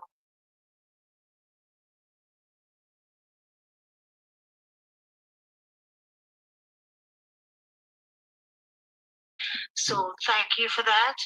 And I also want to say a big merci beaucoup to Monsieur Martinez for everything that he has done so far. For the people of the Caribbean, not just for solutions, but for the people of the Caribbean islands who have been selling our passports to many people, which we were not supposed to be selling it to. Brother Garfield, and I asked that question, did I hear you correctly say that Ernest Healy came out and said that they canceled the contract with Martinez? No, Galaxy. Galaxy. Sorry, Miss Martinez, I take that back, with Galaxy. Yes. Conveniently at that, Ernest Healy will now cancel the contract with Galaxy because 6,000, and let me say, possibly more than 6,000 files have been approved. More than. Yeah. We know of 6,000 that he spoke of. But what about those in the early days when they first came in 2021? We know the recent 6,000 files. That's for the real estate option, right? That is just for one option. Yeah. So what about the others for the other options? Have we been paying attention to that? Have we been paying attention to the number of files under all the various options?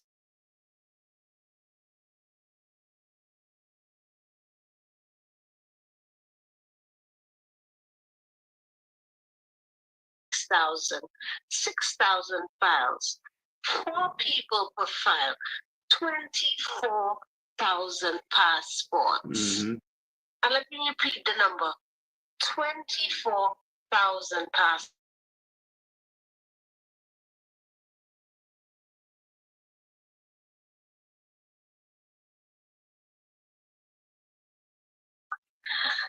Multiply that by 200,000 US dollars. Brother Garfield, this is 4 billion,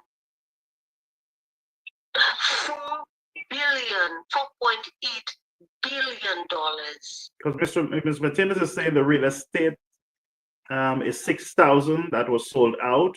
That is 1.2 billion US dollars, not canceled.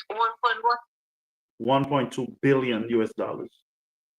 Okay, so I have my maths a little wrong. 1.2, but maybe you're very... he's doing it at 3 people or 2 people. Yeah.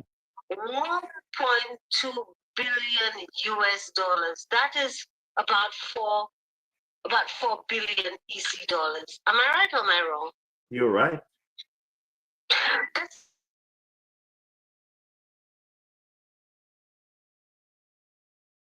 dollars.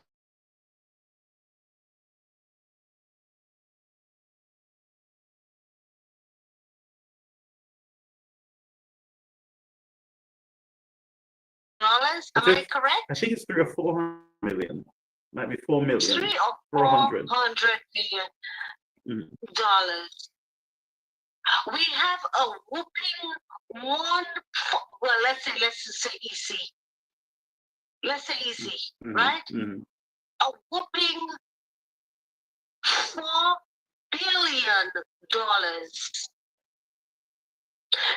or $400 million should have been given to, or part of that should have been given to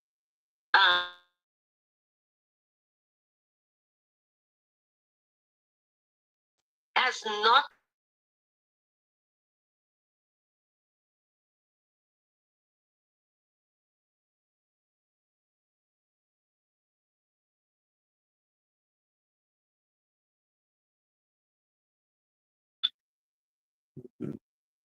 and all of this, where is the balance? Now, I'm not asking for, listen, I'm not asking for the 300 million, or let's give them 100 million more. I'm not asking for the 400 million dollars that was supposed to be given to Galaxy. I am asking for the balance. Let's make it clear tonight that they should have gotten from the contracts $400 million of out of $4 billion. Where is the balance of that money? Where is the $3.6 billion? I believe, where is it? I believe that money should have been in an escrow account.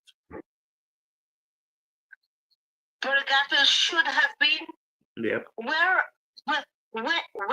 are the reports that are supposed to be filed at the end of every financial year to tell us how much money and how it's being used, or whether it's in an escrow, or if it's being used, or when it's coming to St. Lucia, etc.? Where are the reports, the annual reports from the SLP government? And I'm asking some fundamental questions tonight. Where are the reports, and where is our $3.6 billion? Okay, I got a response. Belongs to St. Lucia. I got a response for you, and it is with Galaxy. If Galaxy is supposed to only get $400 million out of that money. No, they have all the money. Well, Brother Garfield, I am not buying it unless I see the reports, unless they give us transparency and accountability, which they preached when they were in opposition and they wanted to win an election. Every day we heard accountability and transparency from the Philip J. Pierre and from Philip J. Pierre and his Red Goons. We heard accountability and transparency. Right now, we are asking them, where is that money? St. Lucia needs it. You need to stop, Philip J. Pierre, this is for you. You need to stop taxing us, and you need to bring this money home. This money needs to come into St. Lucia, and this money needs to be injected in St. Lucia's economy properly. But I'm not sure how it's going to come back at this point. To tell the truth, I don't know how. Well, on the other hand, we have noticed lifestyle changes of a handful of SLP pundits. I am not lying here. I'm going to say it. I'm not mentioning names. We have noticed new vehicles, we've noticed new homes, we've noticed a lot of property being purchased, we've heard about property being purchased in Dubai, in the UK, all over the place. We even heard about offshore accounts. I'm asking questions, are these true? I am asking this to Philip JP and the SLP administration. The rumors we're hearing about the offshore accounts, the condos in Dubai that are being purchased, all the new vehicles, all the Rolex watches, and everything else. Where did that money come from to purchase these things? Is it true? Caller, we want Philip JP to account to us. Caller, I have a statement here that just came in. It says that the report that you're speaking about is only on the government fees, not on all the money. So we have a report that is due to us. It's overdue. Legally, we should have already gotten that last audit report. It is late, but it only reports on government fees based on what my source is saying to me. Go ahead, caller. Right. So in 4 years, we have received one report from the SLP administration who governs St. Lucia at the moment. What are we supposed to by now have 4 reports? Yes, one is overdue, I think, by 7 or 8 months. What we supposed to have by now 4 reports, because the report is due at the end of March, at the end of the financial year. I've been in office 4 years now. So weren't we supposed to have 4 reports by now? How many reports have we received from the SLP? I'm asking pertinent questions here. Solutions, you need to start thinking about what's going on. So again, my source is saying that the report is only on the 40K government fee, not on the $200,000. So the government is only reporting on the fees that they receive, which is $40,000. Not the 200,000. Where is the balance of the money? Because a lot more passports and files were approved than was supposed to be. The file that was supposed to be sold was enough file to cover the cost of the project. We have gone way beyond that. In one aspect of this alone, we've sold 6,000 files. Where is the money? We need answers. Lifestyles are changing. People are flying all over the world. People are having the highest, people are buying yachts. People are purchasing properties everywhere. I mean, not just St. Lucia, everywhere. Yeah. Where is the money? Are these people purchasing these properties from the salary that they make on an annual basis? Or monthly basis, sorry? In the last 4 years? Have they been able to purchase so much property and yachts and everything else? And houses and cars, etc.? We need accountability. We need to know. And we, the St. Lucian people, demand to know. Now, if we're not going to get responses, we're going to start keeping noise. Noise than Philip J. Pierre and his like he says, his comrades. Because we're in a dictatorship, so comrades are a communist country because it's comrades. Him and his comrades, more noise than they'll be able to handle.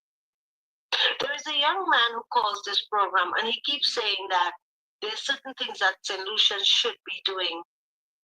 I want this young man to contact me through Brother Garfield, please. At spirit. I love his spirit. I love the sense of him wanting to stand up for his country and his country fellow men and women. It is time. We are no longer going to sit by while some people enjoy our patrimonies, or the our patrimonies, or the taking from the sale of our patrimonies, or whatever they're doing. We're not going to sit by and watch every sector in St. Lucia go down the drain, suffer, whilst a handful of greedy men and women live the nicest lifestyle, are unaccountable to us for monies that have been collected for the sales of our passports. It is about time, Brother Garfield. We have sat too long quietly. No more being quiet. Brother Garfield, I'll let somebody else call. Thank you for giving me a voice. Thank you. Thank you so much for that call. Thank you so much. So what I'm going to do, I'm going to read some comments, and I am going to allow you to rest now. I have no work, of course, tomorrow. I am just doing what I got to do on my time for the week or so. But oh, sorry about that. I had the bike away from me. So let me just read some of your comments as we end the night. Flame says, even a BBL was bought. What is BBL? BBL. All right. BBL. Is that a boat? Okay, let's read. Mondi says there is no accountability. That is the problem. I want to hear from you, my fellow St. Lucians. Let me hear from you. Eric Celestin, UW supporters are really not living in St. Lucia. That statement, I don't know what it means. That UW supporters are really not living in St. Lucia. If they're not in St. Lucia, I don't know where they are. Are they? Do you not consider Denver St. Lucia, Eric? I'm not sure. What do you mean that they're not living in St. Lucia? Are you not living in St. Lucia, Eric? Do you not listen to are you not concerned about your patrimony? Yeah, you're not concerned at all? Okay, so let's read on. Remy says, Ernest Hilaire, you are caught. Oops. Did I want to read that one? But Catherine, my friend, says, well, really? Yeah. I want to hear from you. Let me know your thoughts.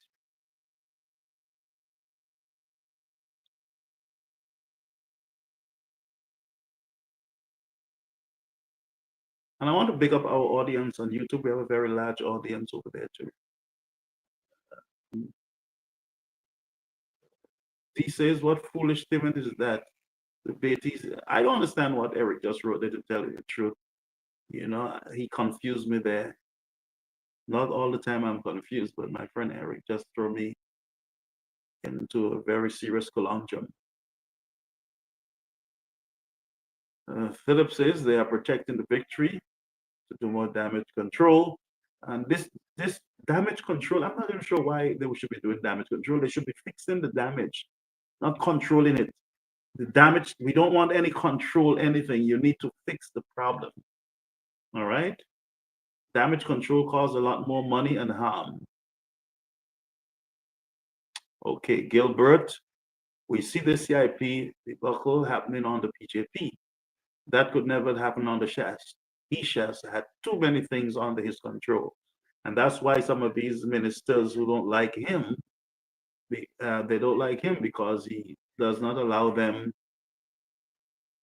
to get away with what they thought they think.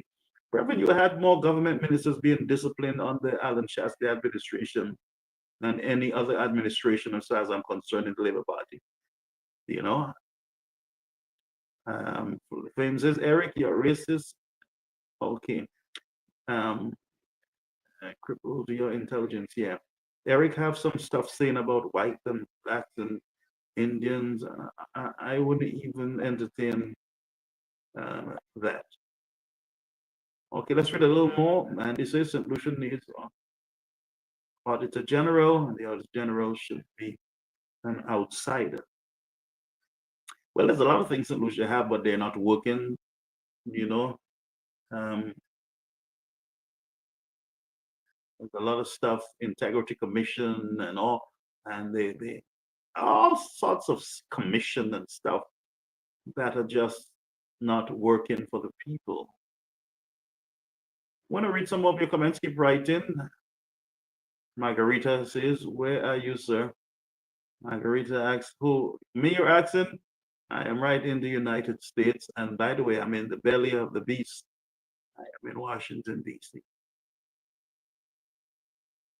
Let me see here. Joseph says St. Lucia don't belong to SLP. And I like that statement. It does not belong to SLP. It does not belong to UWP. It belongs to the people of St. Lucia. And my friend Joseph, Eric is a lover. Don't entertain him. Okay, so you're not going to entertain Eric. We'll follow your advice before we have him talking about white and blacks. Mary says, Pastor Garfield, if you don't support them, they will confuse you. I know how it is. I told you one person today said that Galaxy was canceled in the region. All the regional folks canceled Galaxy. That's when I laughed a lot. You know, I'm like, wow, are we real? Okay, Eric says, my friend Eric, I don't call people names. He don't call people names. He only called my friend Shas name. Don't call my boss name like that. You see a lot of stuff. But I'm not gonna call Eric name. Eric is St. Lucian. Mariana says Galaxy did not trick the government. Mem bet, mem well. They are all in the scam together.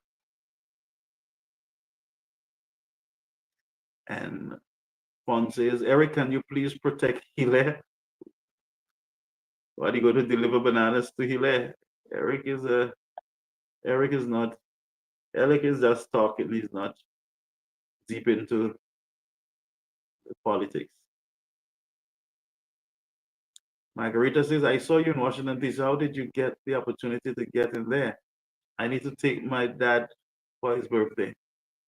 Oh, you saw me in, okay, it's easy. You can reach out to me on my page. It's easy for anyone who wants to visit the White House. You don't walk with not the White House. Well, I think the White House, they organize tours for the White House, but Congress, the Capitol, that one you can get in with your husband. Let me know what state you're in, and then I can guide you.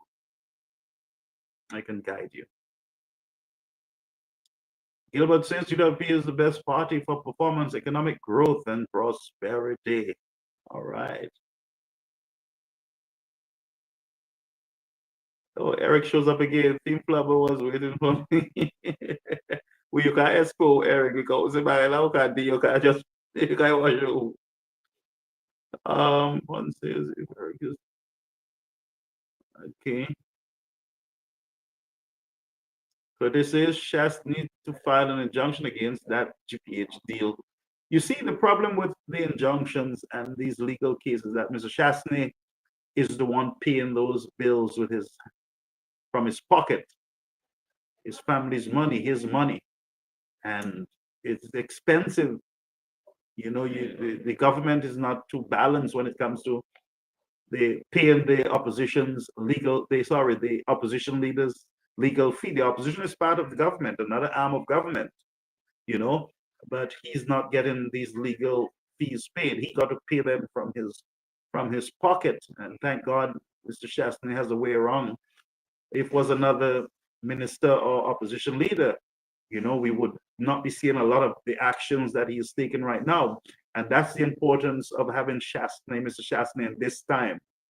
A lot of you don't understand it. You're just saying, I love Shastney, but there is more to I love Shastney. Shastney is someone, folks, who don't just talk. He acts, he spends his money to defend the democracy of the nation. He spends his money, in other words, to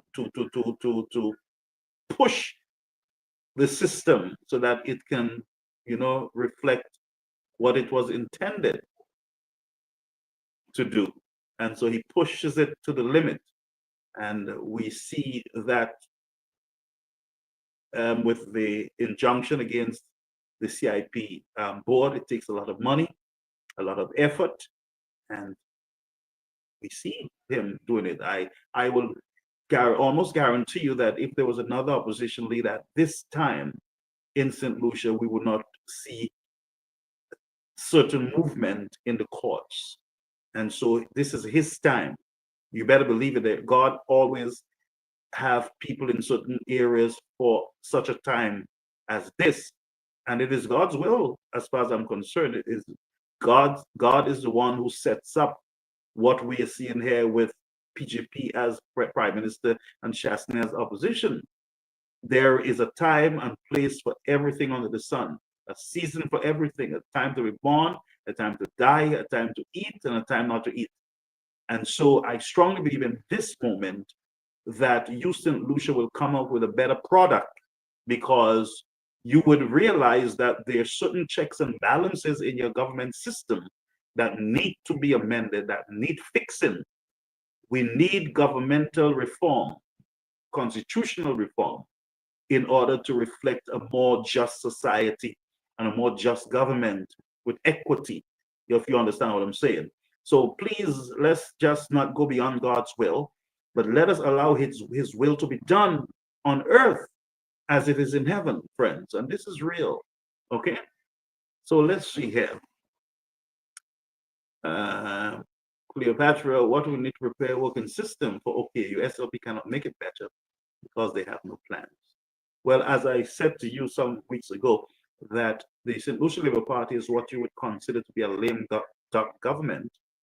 And most of what is being done right now is preparation for an election and not preparation for the future, as far as I'm concerned. Now, this is just me.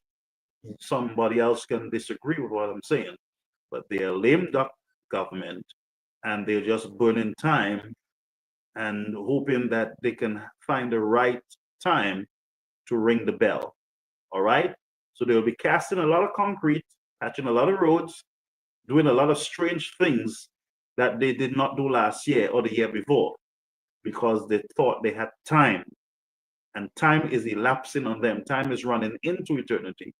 And so they when you see Prosper walking in Denry South on Sunday with a few people with red flags trying to go up a hill and singing "Everybody Vote for Labour," then you know that things are not too cripsy, on that side of the aisle there in Denry South, And look, I can almost predict in Castries North, you are going to see a movement there also that you have never seen before, because they were not expecting these two gentlemen, Mr. Favre and Emil in Denver. They wasn't expecting these two people. And these were the two people that their polls would have said to them, don't even play with these two guys. Pray that it is somebody else and not these two. But the reality is, it is these two. And they will have to face them. And that's just the reality of the matter.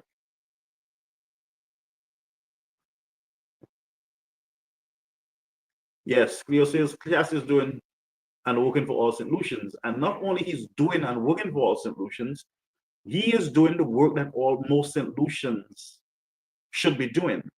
Because all solutions who are concerned about their democracy and what is happening in the country, they should be standing up. They should be speaking up. They should be investing their monies in the courts. They should be standing up to help keep this is not even an experiment, sorry. This is St. Lucia, folks. This is St. Lucia. It was fought for many times. You understand what I'm saying? By the British and the French. This is St. Lucia. And the people should be the ones standing up. Instead, the people are hiding behind fake names. They are hiding behind closed doors, behind trees. Nobody wants their name to be called. Nobody wants to come out and stand up and say, enough is enough.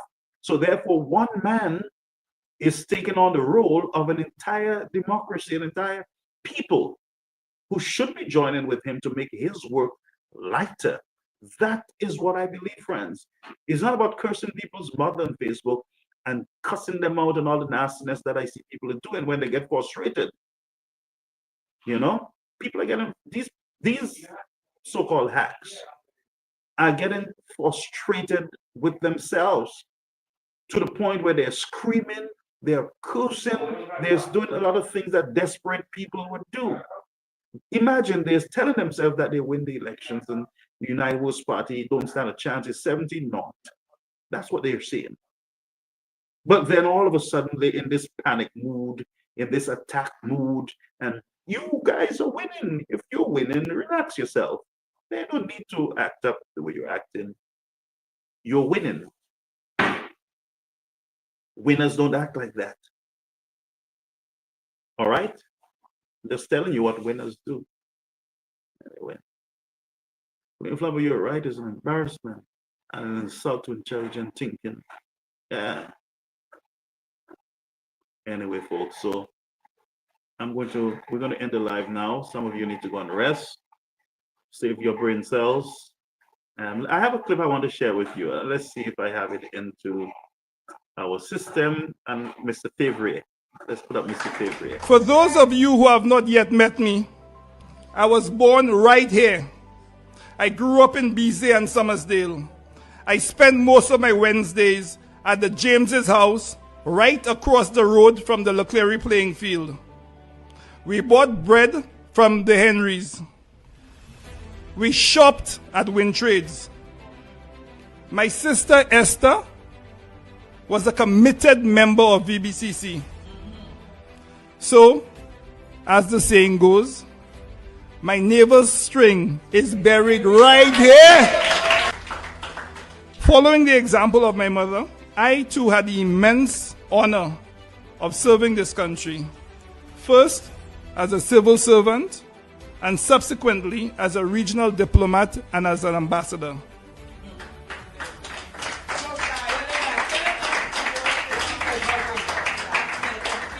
Most recently, I had the distinct privilege of serving as the senior advisor to one of the most influential global leaders, a role never previously held by someone from the Eastern Caribbean. For those of you who have not yet met me, I was born right here. I grew up in BZ and Summersdale. I spent most of my Wednesdays at the James's house, right across the road from the Leclerc playing field. We bought bread from the Henrys. We shopped at Win Trades. My sister Esther was a committed member of VBCC. So, as the saying goes, my neighbor's string is buried right here. Following the example of my mother, Right, so yes, my friend, so that is Mr. Favre, and he is coming for the heavy roller. Well, Mr. Favre looked like he's the heavy roller, of course. And I suspect anything in the way, whether it's a snake, whether it's an agouti, whether it's a stone, whether it's anything, the heavy roller is going to run over it. And there's a new heavy roller in town, and that is Mr. Favre. And may the strongest man win, of course, friends. And to Denry South, we wish you all the best. You made the right decision, and there is no doubt in my mind that Denry would be in a better place by the grace of God. And to all the other candidates around St. Lucia, all the best to you at the appointed time. I don't know why I'm sounding as though elections is tomorrow, but it is not tomorrow. But until then, you got to keep hoping. But remember, you got to make your call in an election sure, friends, as some of you celebrate the Easter weekend. May you reflect not on Easter bunnies or on paganism, but may you focus on the soon coming King. And so I wish you all the best in your celebrations, to all you Catholics and other religious organizations who do celebrate. May you find grace the sight of a loving Savior. But folks, I am going to go now. But remember this, friends. I want to say this. People are getting desperate. Do not allow their desperation to frustrate you. You hear me? A lady called me today a non-entity. Now, I'm happy that I know myself, of course, that I'm not a non-entity. And so with that insult, those type of insult thrown at me, I said, look, I'm going to put up a picture, a temporary post, I call it, where I'm going to put the lady up and I'm going to write a note and ask her to be more polite and respectful. And all of a sudden, friends, it's like 10 set of curses on your mother. And it came down the road with the curse. When I looked at it and I quickly deleted that post, friends, because I do not want my platform to be defiled by these type of things. I'm a Christian and my platform should respect my Christianity. I don't force it on anyone, but I must reflect Jesus in what I do. And so I could quickly put it down, but by then she had already used a lot of foul language, F notes and all kind of stuff and threats and coming after you, and I hope we could deal with it. But all I'm saying, friends, stay focused. Keep your eyes on the prize. Don't be distracted, friends. You lose a war when you are distracted. You lose out on your divine assignment when you are distracted. Stay focused. Keep your eyes straight. Don't curse people. Don't allow people to curse you. Stay out of people's way when you see that they're dysfunctional and you think that they're going to pull your spirit down. Keep your distance. Preserve yourself. But be an example in your community, in your society, because other young people are looking on. All right? And so go out there, they're miserable. They're just, I don't know what they're looking for, honestly. You're on the winning side, you said. You have everything good going for you. You have the best prime minister in the world. We have the worst prime minister on our side. We have a white man. He's not good. He's not a solution. We have all that. You said that. We have all that on our side. But yet you are more angry than us. And there's no need for us to be frustrated. I always say that there's democracy in the country. One side is going to lose, one side is going to win. The winning side will always rejoice and be celebrated. The side that loses will always feel and be down and blah blah blah. You understand what I'm saying? But there are two sides, and one side must win, not both sides. Therefore, we must not be so disagreeable where we want to destroy people. You understand what I'm saying? We should not go down that path. It's poisonous, dangerous. It's not going to help us with our spiritual development. Okay? So go out there and be a blessing. See you all. I am still out of sight, and I'm not out of mind. I can tell you that, folks. Out of sight, not out of mind. Thank you so much for being part of the experience today. Have a beautiful night, friends. Beautiful night to all of you.